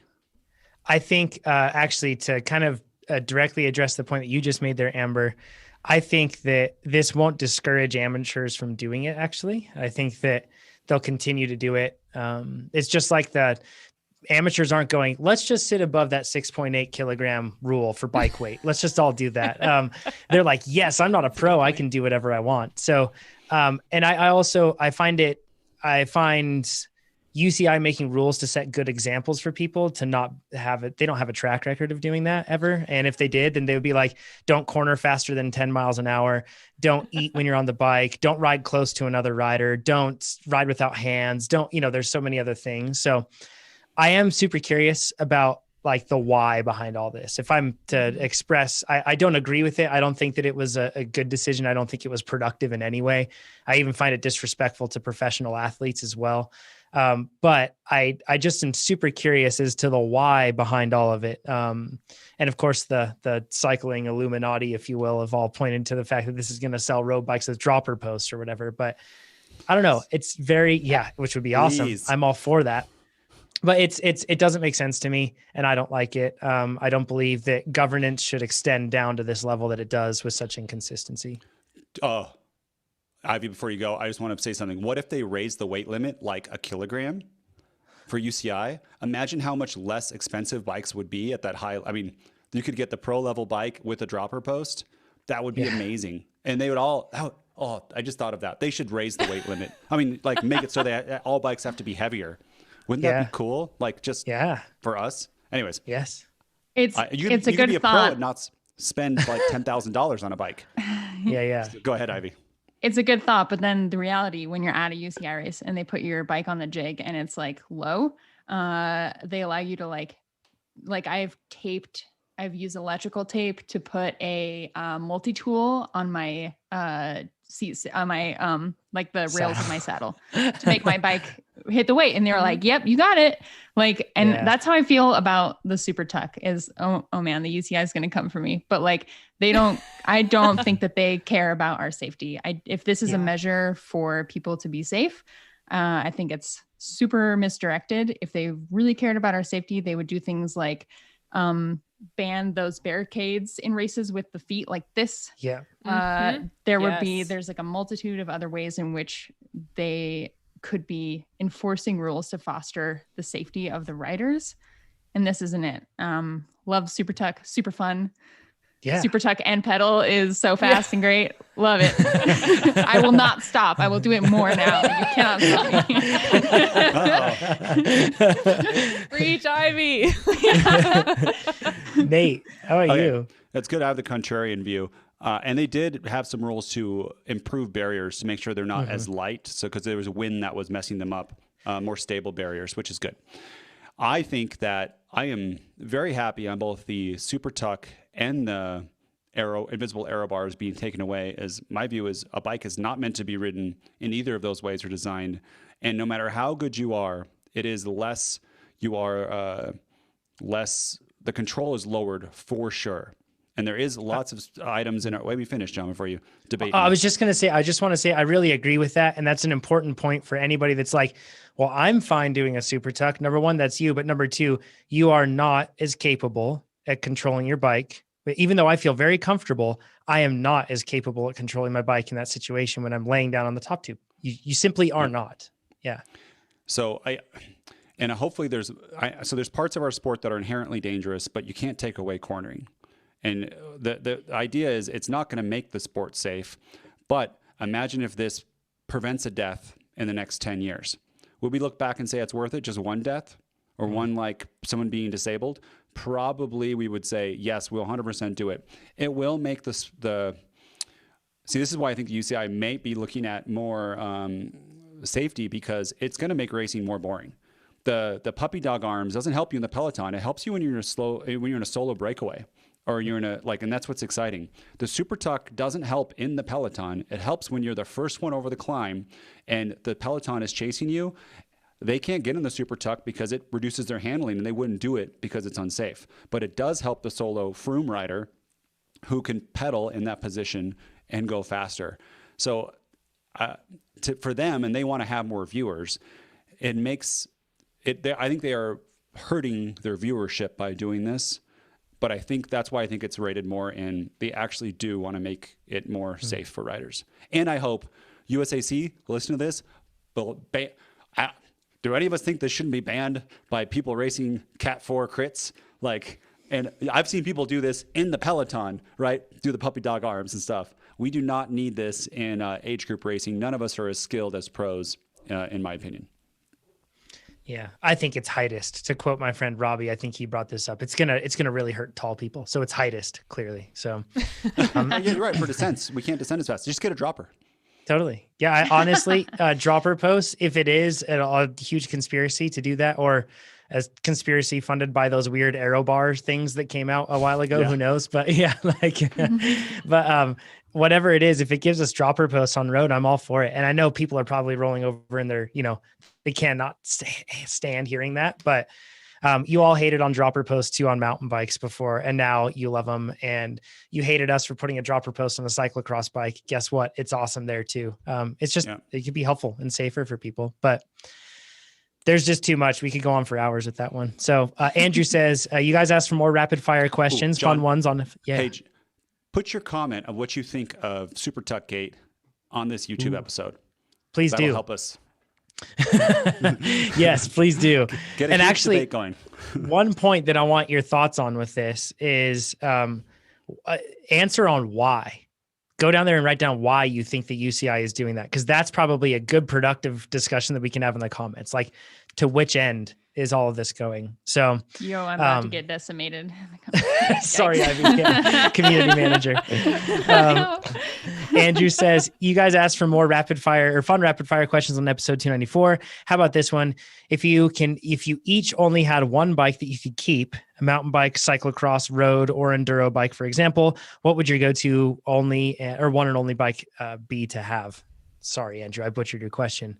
That one's super easy for me. It's a full suspension cross country bike that I can lock out. It can do everything.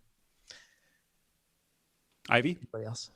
I feel like I have this bike. It is my Squid Cross. I ride a single track on it all the time. It's super rowdy for road training. And I'm lucky that, sponsor plug, I have a Easton Cinch power meter. So the power meter is in the left crank arm. And I have a secondary drive side crank arm with a bigger chain ring that I can use for road racing and just switch them out super easy. And a second pair of wheels with slicks on them. So this one bike does it all for me. Nice. Amber. I think if you'd asked me 2 years ago, I would have said Super 6 Evo. But now that I've been getting into some mountain biking, I've been really, really having fun with that. So I would have a hard time giving that part up. So I would probably say Super X because I could throw some slicks on there, hit the road, which I love, obviously. But also I'd have the versatility to hit some of the trails around here, which are reasonably technical. So I actually used to do a lot of dirt on my Evo. But now that I'm getting a little bit better, it's more fun to do some extra technical things, and so I think the Super X would be better suited to that. For me, it would probably be a gravel bike, because then you can do road, you can do anything on a gravel bike. It's just, as Ivy said, like your size of your front chain ring, and maybe the gaps are bigger, but that is definitely the one.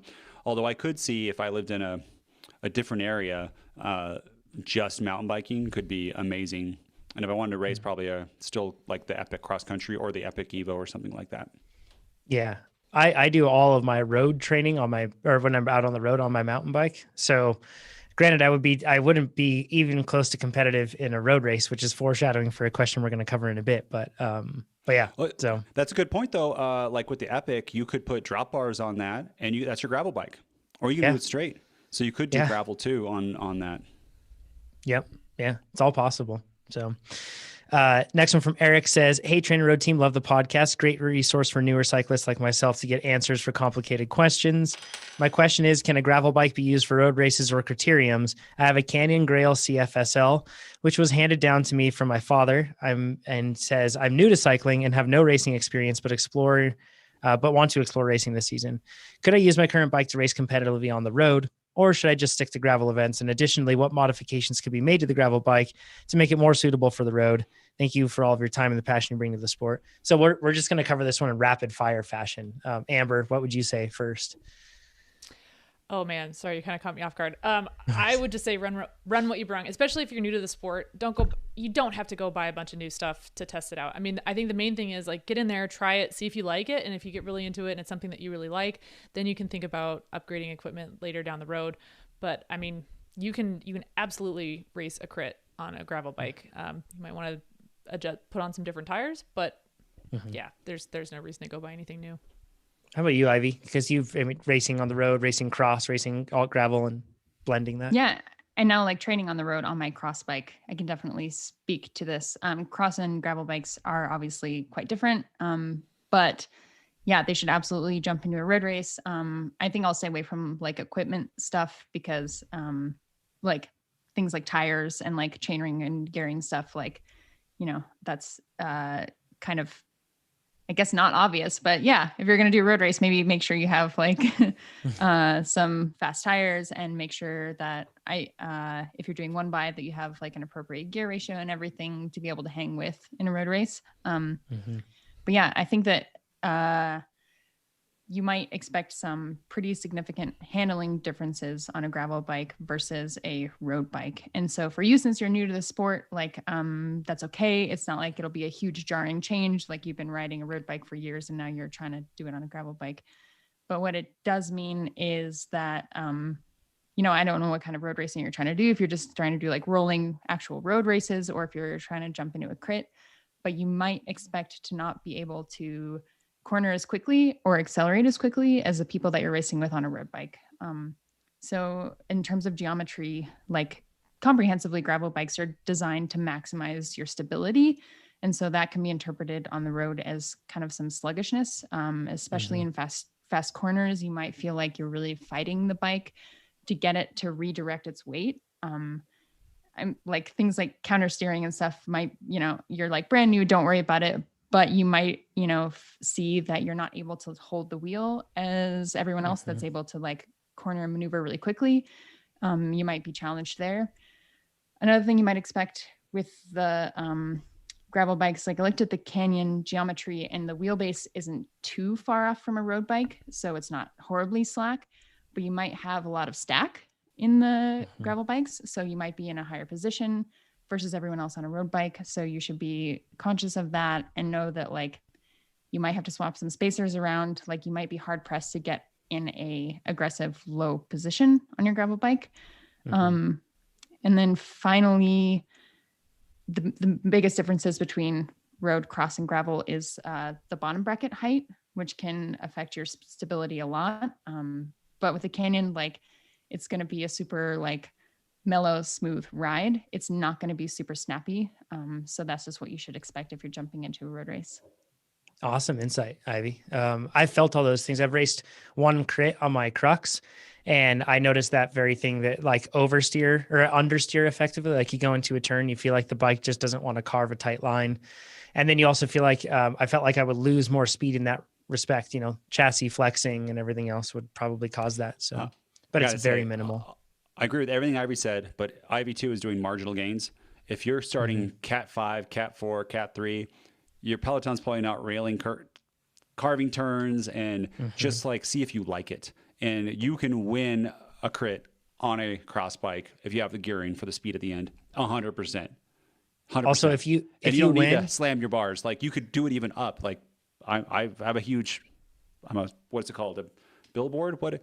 Andreu advertisement. Saw me. Yeah, no, he called me like a riding billboard or something from the announcement thing when he saw me. At one big of the crits, tall USA rider. crits. Yeah. So, anyways, everything Ivy said is accurate, but just go ride it and experience it. Then you can decide to get a nice race bike later if you really love it. If you win, you come across the finish line, hands in the air, and you're riding a Canyon Grail with that weird double-decker bar, please send us the picture, because that would be sweet to be like, check it out, it won a crit. Also, where do the new rules with the puppy dog paws sit with those handlebars? There we go. Canyon's connected in the triangle of the Illuminati. So Corey says, in honor of Girl Scout cookie season, what's the best Girl Scout cookie for pre, during, and post-workout recovery? I have my opinions, but don't want to influence your decisions. Thanks for the excellent product. I'm almost up 100 watts from 213 to 300 in less than a year. Way to go, Corey. You should send me a note to trainerroad.com/SAP to be on the Successful Athletes podcast. That's seriously impressive. The Thin Mints, by far and away, they're the best. The Girl Scout cookie for me. Amber, you're shaking your head. Samoas. Those are good. No, Thin Mints. Ivy, how about you? Thin Mints. Yes. Nate? Yeah. I don't know. They're all good. Thin Mints, Samoas, or the lemon ones. I can't think of any ones. other than the Thin Mints and Samoas. Like those are the main characters of the cookie lineup. Everything else is the lemon or Samoas really. Supporting actors. Okay, I'm going lemon. The lemon ones are the best. That's a hot take. I have never heard anybody say they like the lemon ones best. Let us know what Girl Scout cookies you like below in the comments right now. Can you recommend a legit beet supplement? This one's from Sherry. The labels are very ambiguous and it's not clear which ones have the 5 to 8 nitrates needed. Thanks from Sherry. Yeah, and what she's talking about for the nitrates is how much it's like the nitrate millimoles. I forget it's a scientific meaning. But so this is very important. Is most beet supplements don't do anything. Like you get that little powered beet, and they don't do anything, and that's researched by science. And there is one brand though that. This is the one, if you read the studies, actually, this is the one that they use and they test to see if it actually raised your nitrate level in your blood. And that is called Beat It. And there are these little shots. They taste disgusting. These are worse than ketone esters by far. They're disgusting. Disgusting. They can cause heartburn too. So watch out for that if try it ahead of time. And they have 400, I don't even want to say I forget what the actual unit of measurement is, but for your body type or for the body weight, you might take 1 or 2 if you're a bigger person, 2 hours before whatever your race is to get the peak nitrate level. And there's also some research saying that in some athletes, this actually does not help you, it hinders you. So don't just try it because they're expensive. Don't just try it on race day. Try it in some workouts and see how it makes you feel. I personally don't notice any difference. And I've taken a ton of these. And I've wanted them to work so bad, but it could be genetic wise, or it could also be in your diet too. If you already eat a lot of nitrates, maybe this isn't doing much and you're already high in nitrates all the time, but who knows? I don't notice a difference with it either. Mm-hmm. That's why I was so triggered is like, I feel like I spend so much like money and energy, like freaking swishing around beet water in my mouth before a race. And like, what a waste. It's so stupid. Why? And the numbers don't go like, if it was one thing, if my VO2 max numbers improved, but they don't. So why spend the money and have something disgusting and more complexity on race day? It's so bad. I can't reinforce this enough. Jamie says, rapid fire question. Sponsored. Yeah. So, and sorry, Beat It. Look, if it really helps, please buy the product. Sure. Go ahead. I don't want to hurt their business or anything. Yeah. For some people, it 100%, based on research, it helps some people. So I think it does work for some people. Rapid fire question from Jamie. You get to pick one Trainer Road workout for your worst enemy to do every Sunday for the rest of their life. What is it and what time of day would they have to do it? I think it's for me. Well, actually, no, this will be interesting. Do you want to start out, Amber, with yours first? I was going to say, I would tell them not to do Trainer Road and then I would just crush them. Nice. That's how I would treat my enemies. Thank you, Amber. I like it. Ivy, how about you? That would be Lazy Mountain -1. And the time for that would be at 5 a.m. So they'd perpetually be grumpy and bored and sad and tired and have no top end. So mean. It's very devious. So you can see on the screen right now if you're watching, but it's just an easy, low intensity workout that you do for an hour. I would also like Amber. I would just tell him to put in the Ks, that classic saying, but, just put them in, ride however you want. Chase Strava segments, do that. But playing along with this, I think that I would have them do this, not in the morning, but I would actually have them do this before they go to bed because they would not be able to go to bed for a long time. It would be very hard for them, but Unicorn +1 is the one that I would have them do. It's basically just below threshold.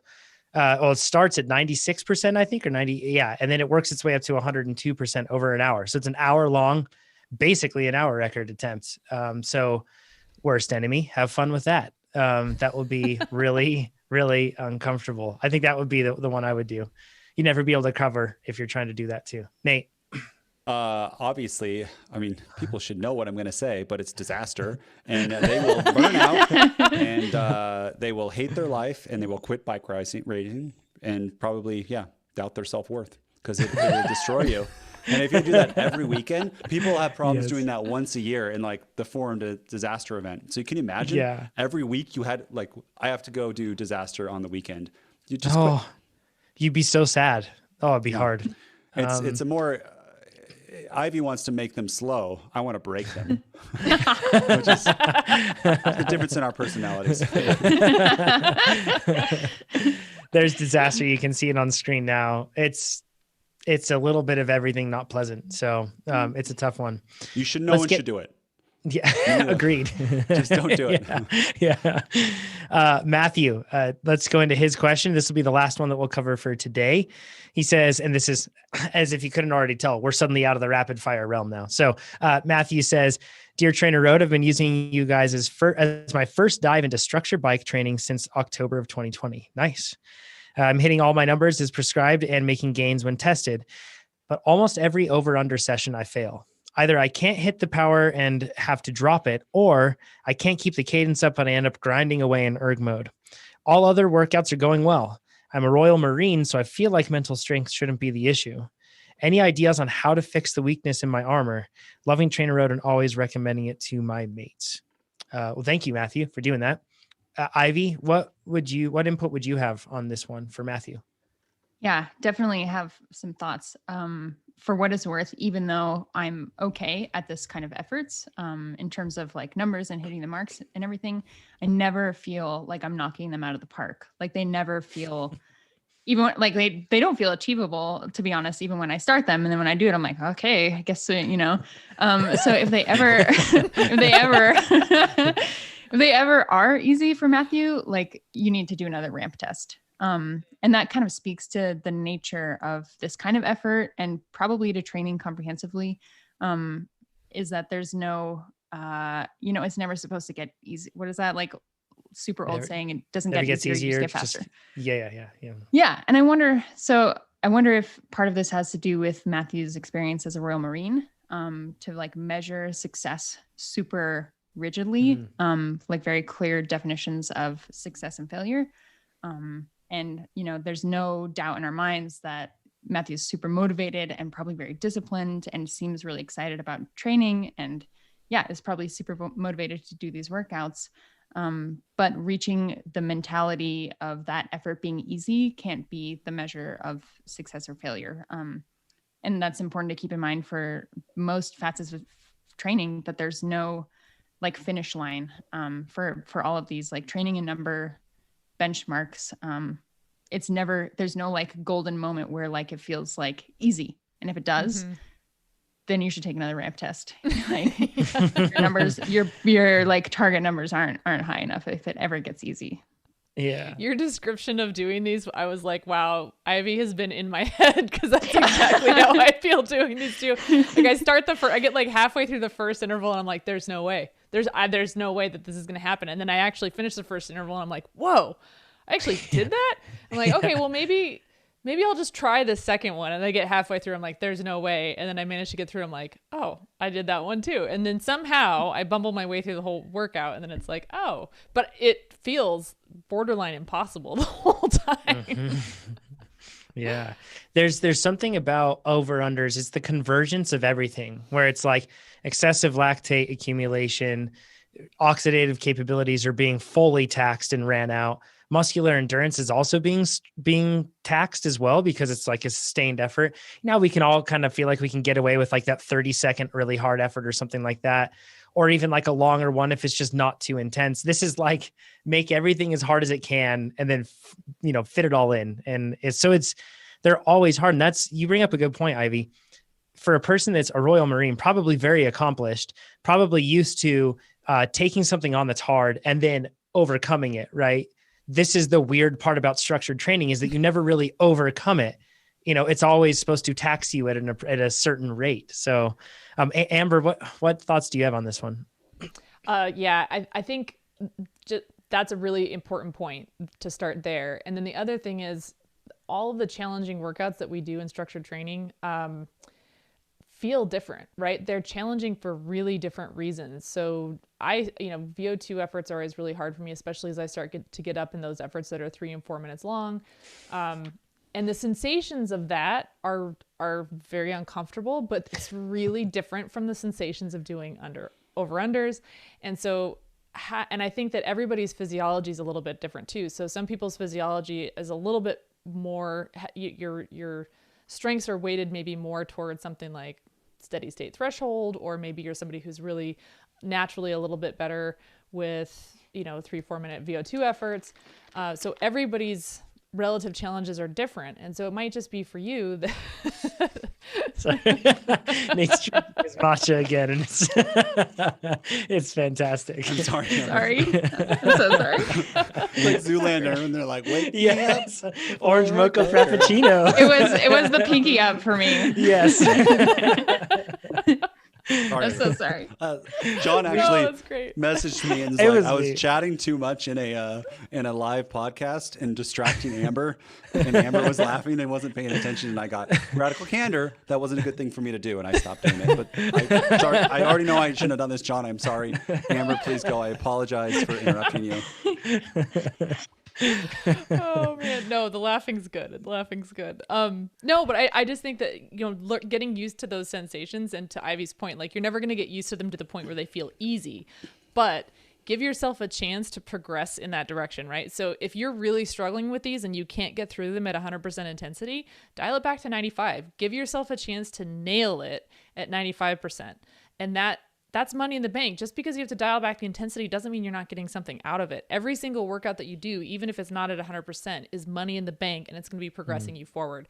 So one way to build confidence with these is to complete a workout, maybe at 90, maybe at 95, wherever it is that you need to be, and start to, see, what are the little mental tricks that work for you to get through that particular type of sensation, that particular type of discomfort, and then work your way up to 100%.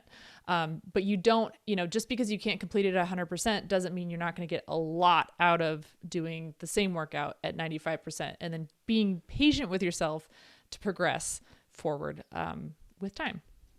That's a super great point of setting yourself up for success. Instead of just jumping in at the Olympic level, you work your way up for years.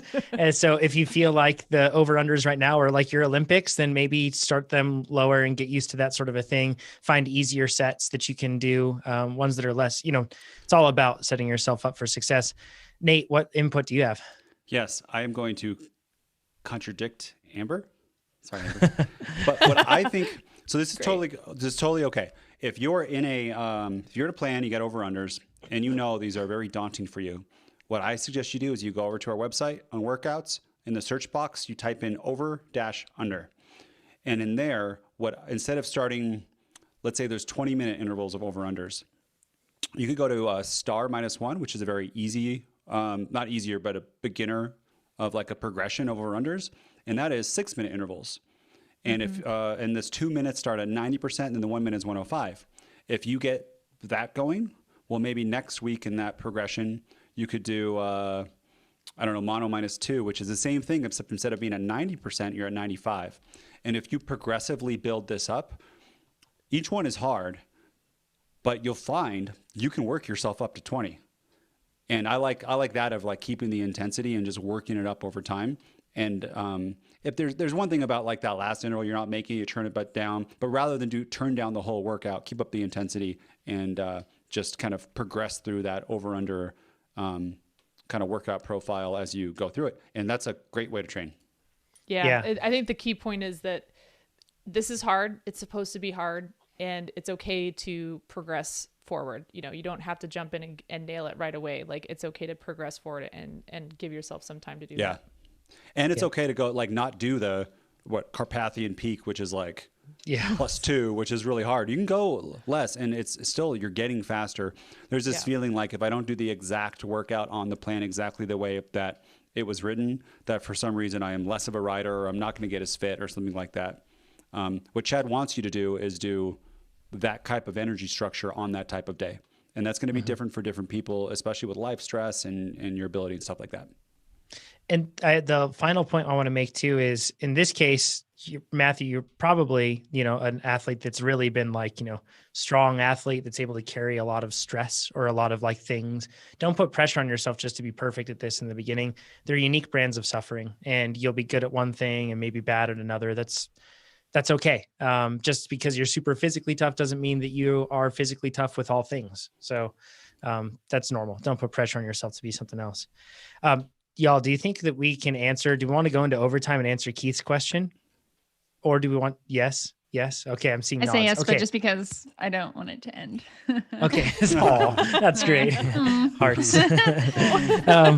Keith says, I've been loving the podcast for a while and finally decided to sign up and get a smart trainer since the pandemic has canceled all races and I need something to keep me motivated.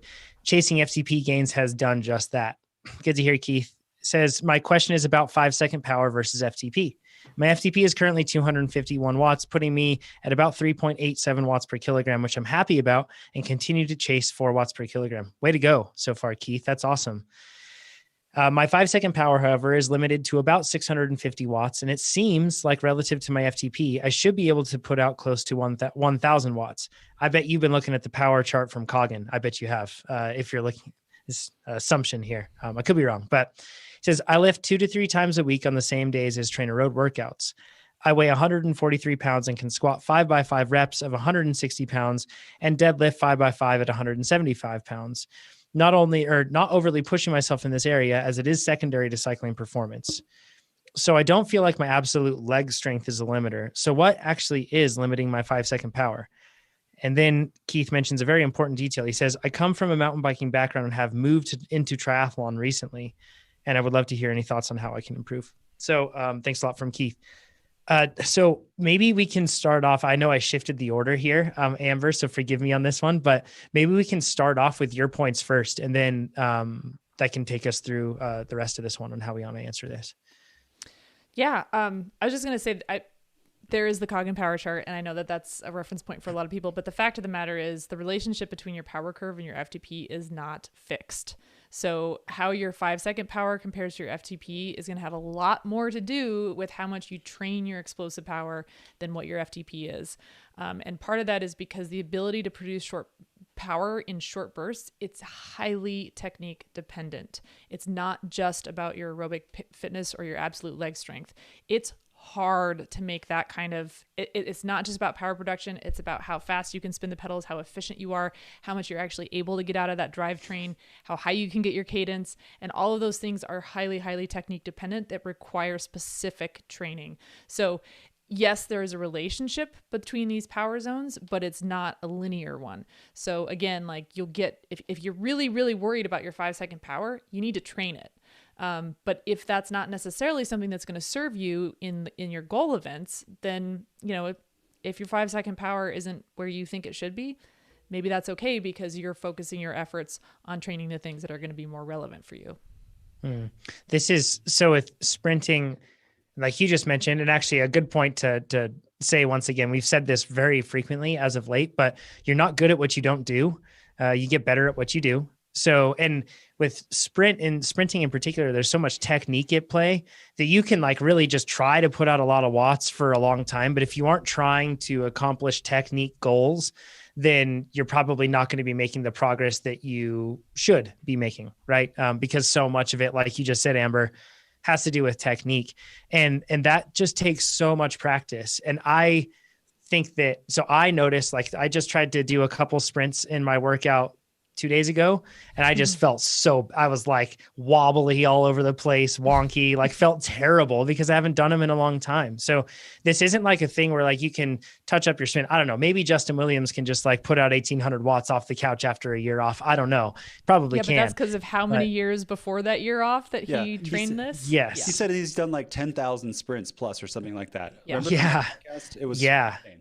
Yeah. So in that case, like you may have built something up, but for most of us average people, we have to practice them in close proximity to when we're actually measuring them. Like if you really want to measure your sprint power, you should be spending time leading up to that, working on your sprints. So technique is just like so important. And Nate, that's the sprinting video that we have on our YouTube channel that we did with you. That was one of the intents with this, right? Yes, but Keith, you are a triathlete. And this is like a track cyclist complaining about not being able to manual. Like you will never sprint on the bike as a triathlete ever. And if you do, you should not be doing it. This is not in your wheelhouse and not something you need to worry about. If you do decide to do road racing or crits, or maybe cross, really even mountain bike racing, it's very rare that you need to sprint. And it's probably better just to work on skills and just overall power.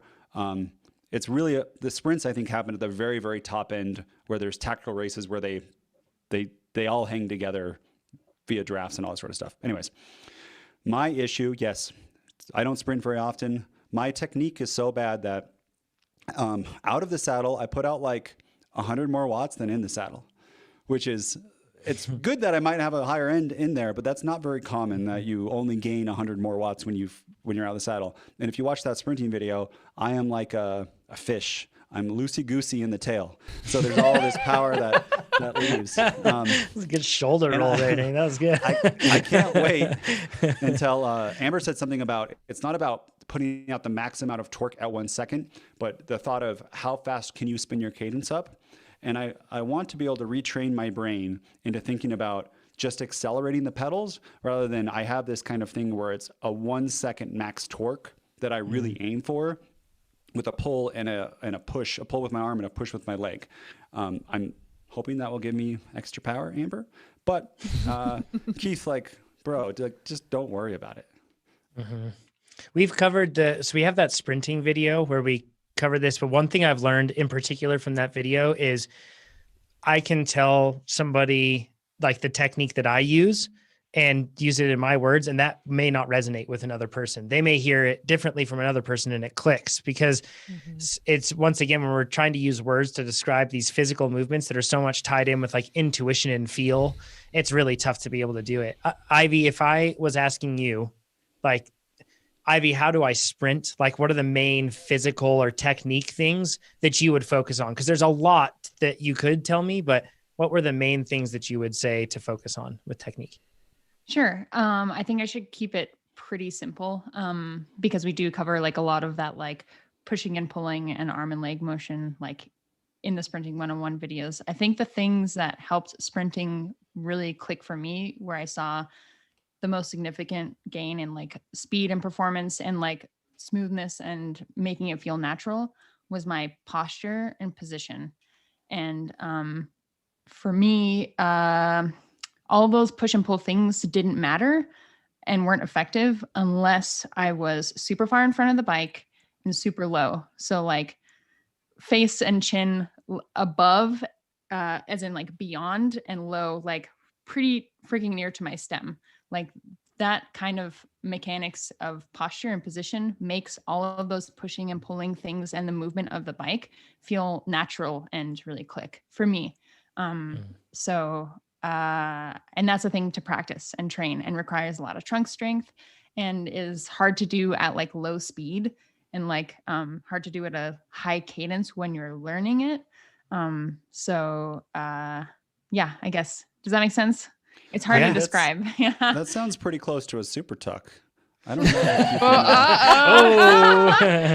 Banned. Better watch out. Don't tell the UCI. Seriously. I actually have a goal this year. I want to see if I can bump up my 5-second power. So this power, I want to see if I can 4 or 5 seconds, how close I can get to. So my current max power, I think, is just under 1500 watts, but I've never really worked on sprinting per se. Like I've never like, okay, this week I'm going to work on this. I've done occasional sprint workouts, but that's it. But I've never worked on it. And I want to see if I can, how close I can get my 5-second power to that 1500. Because I just, on those efforts the other day, I did 1200 for 5 seconds, but I want to see if I can get to that. Because that's like, if in crits in particular, because that's really the only spot where I would ever use sprinting. Like the sort of road races I'm going to win, probably, I don't know, I guess they could be sprinting too, but crits are really where it's at. If I'm a smaller rider and I think I'm pretty good at positioning, if I could have a really strong sprint, that could be great. But this is like total contrarian perspective to what you're dealing with here, Keith. And granted, though, Keith might be doing draft legal try. I don't know. And he might be at like the pointy end of the race and doing that sprinting. Sort of stuff. But you're still draft legal. You're drafting. That's what you should be doing until you get to the run. You sprint on the run. So yeah. Get your 50-meter sprint in. John, too, to put that in perspective, people don't understand. If John can do 1500 watts for 5 seconds, you watch NorCal Cycling's videos, he often does not do that at the end of a race. And John doing this fresh versus in a race is different.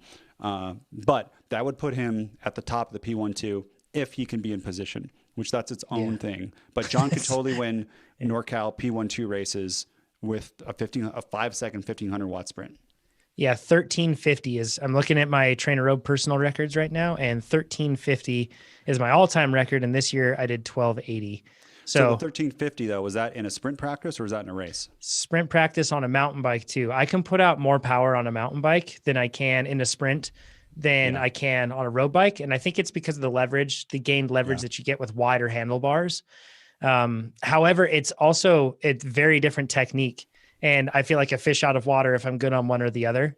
Like it's a totally different deal. So, and I dream of being good enough in a cross country race that I could actually use a sprint, because that does not happen like ever. It's a time trial at my level.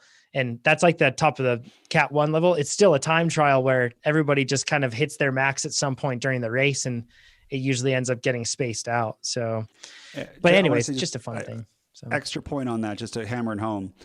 I often hear people who in training sprint so much higher numbers than me, but when it comes to the race, when you're fatigued, those numbers drop off to almost nothing. You might peak at 1300 and then have a 1100 or 1000.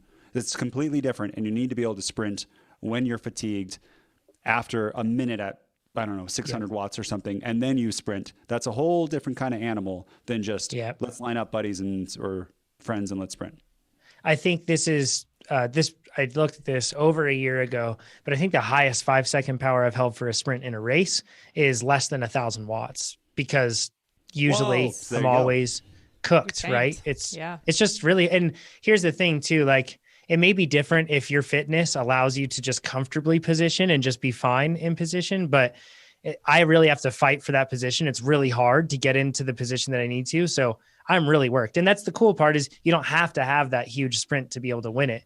So even if you're not like Keith here and just doing triathlon, it's still, you don't have to have a certain bar of entry to be able to win, particularly with sprinting, because so much of that is about positioning. Amber, I don't know if you have anything to add to that, but no, you guys are nailing it. I agree. Yeah. Does the drop ride count? Yeah, for sure. It's a race simulation. Yeah. 12:17 for me for a sprint in the drop ride. That's impressive. Was that in the saddle, 5 Nate? seconds. So, because that's what my mind went to at first. Sorry. No, that was out of the saddle. Okay. Still. And Nate can produce a huge amount of power in the saddle. It's pretty impressive. So, thank you, Jonathan. But anyways, 5-second power probably doesn't matter for the majority of us. If we're going to focus our energy, it's all about raising FTP. So then that way we can absorb more blows. They just hurt less, and we can carry more speed. And then that's the sort of stuff that wins you races. So right, then you're fresher at the sprint. For those who are, the way I'm figuring this out really fast is on your personal record chart on the website. If you click on a time, there's this button called View Details, and inside of that there's tabs, and you can look at comparative to week or all time, and you can scroll down a history of all the PRs that you got. A lot of people don't know about this, so then it makes it easy to see how you've progressed over time and which ones you got your max power on. It's awesome. I actually just opened that up to look at that. And last year I actually set a new race PR for 5 seconds, and that was 1100. So, but and that will also, though, it's fair to say that race was relatively easy for me. And Tucker, our past producer, was basically my Sherpa the whole time. So once again, if it was actually like a truly demanding race where I was having to fight for position and do all that stuff, my power would not be there, but it wouldn't really matter. So John, I want to Sherpa you for one crit sometime in NorCal. That'd be fun. I just want to last 3 laps, just put you in position. That'd be great. And you being a big rider too, like I don't know. Sorry, I know we're going off the rails here, but whatever. School's out for summer vibes. But with this, like when I'm next to a big rider like that and I'm trying to fight for position, I just don't even try. Like you can watch in one of the race videos we have on Race Analysis where I got close to Mike's bikes, their train at the last lap at the Folsom Criterium from last year. And like, I went to go in and I bounced off of their hip like it was nothing. My shoulder was like at the hip of the rider because they're so big. And I just realized, I was like, there's no point for me to even be able to get into here. It's really intimidating to ride with bigger riders. So if I could have Nate as my Sherpa, the big rider, and then I can just make sure I hold that wheel, that'd be pretty cool. I want to race again. You need more lead outs. Amber will help delete out. I'll be a sweeper. I can't do that. No, we have this whole internal fantasy team that we're like, oh, you'll take over from this lap and this lap. Yeah. Live in the same spot of the country, but we've thought about it. It's like the HTC High Road, but it's a composite team around the whole world. So, well, thanks everybody for joining us. If you're watching right now on YouTube, please go and give us a thumbs up. Subscribe to our YouTube channel because we have videos that come out every day. Thank you to Maxine and Piper, our awesome video editors that are always putting out great content. Join us on TikTok too. Join us on Instagram, all the different social channels that you have, and you can make sure that you catch all of our content. And of course, head over to trainerroad.com. Go use that beta app for Android and iOS so then we can get even more testing on it and make it even more awesome. You're going to love it. It's got a lot of great features. And of course, Science of Getting Faster podcast. That one's going to be announced next week, but you can get a sneak preview if you search it right now. So thanks, everybody. We'll talk to you next week. Take care. Special thank you to Aaron for all of his behind the scenes work today, too. Yeah. Producer Aaron rules. Aaron. It's awesome. Thank you. Bye, everyone.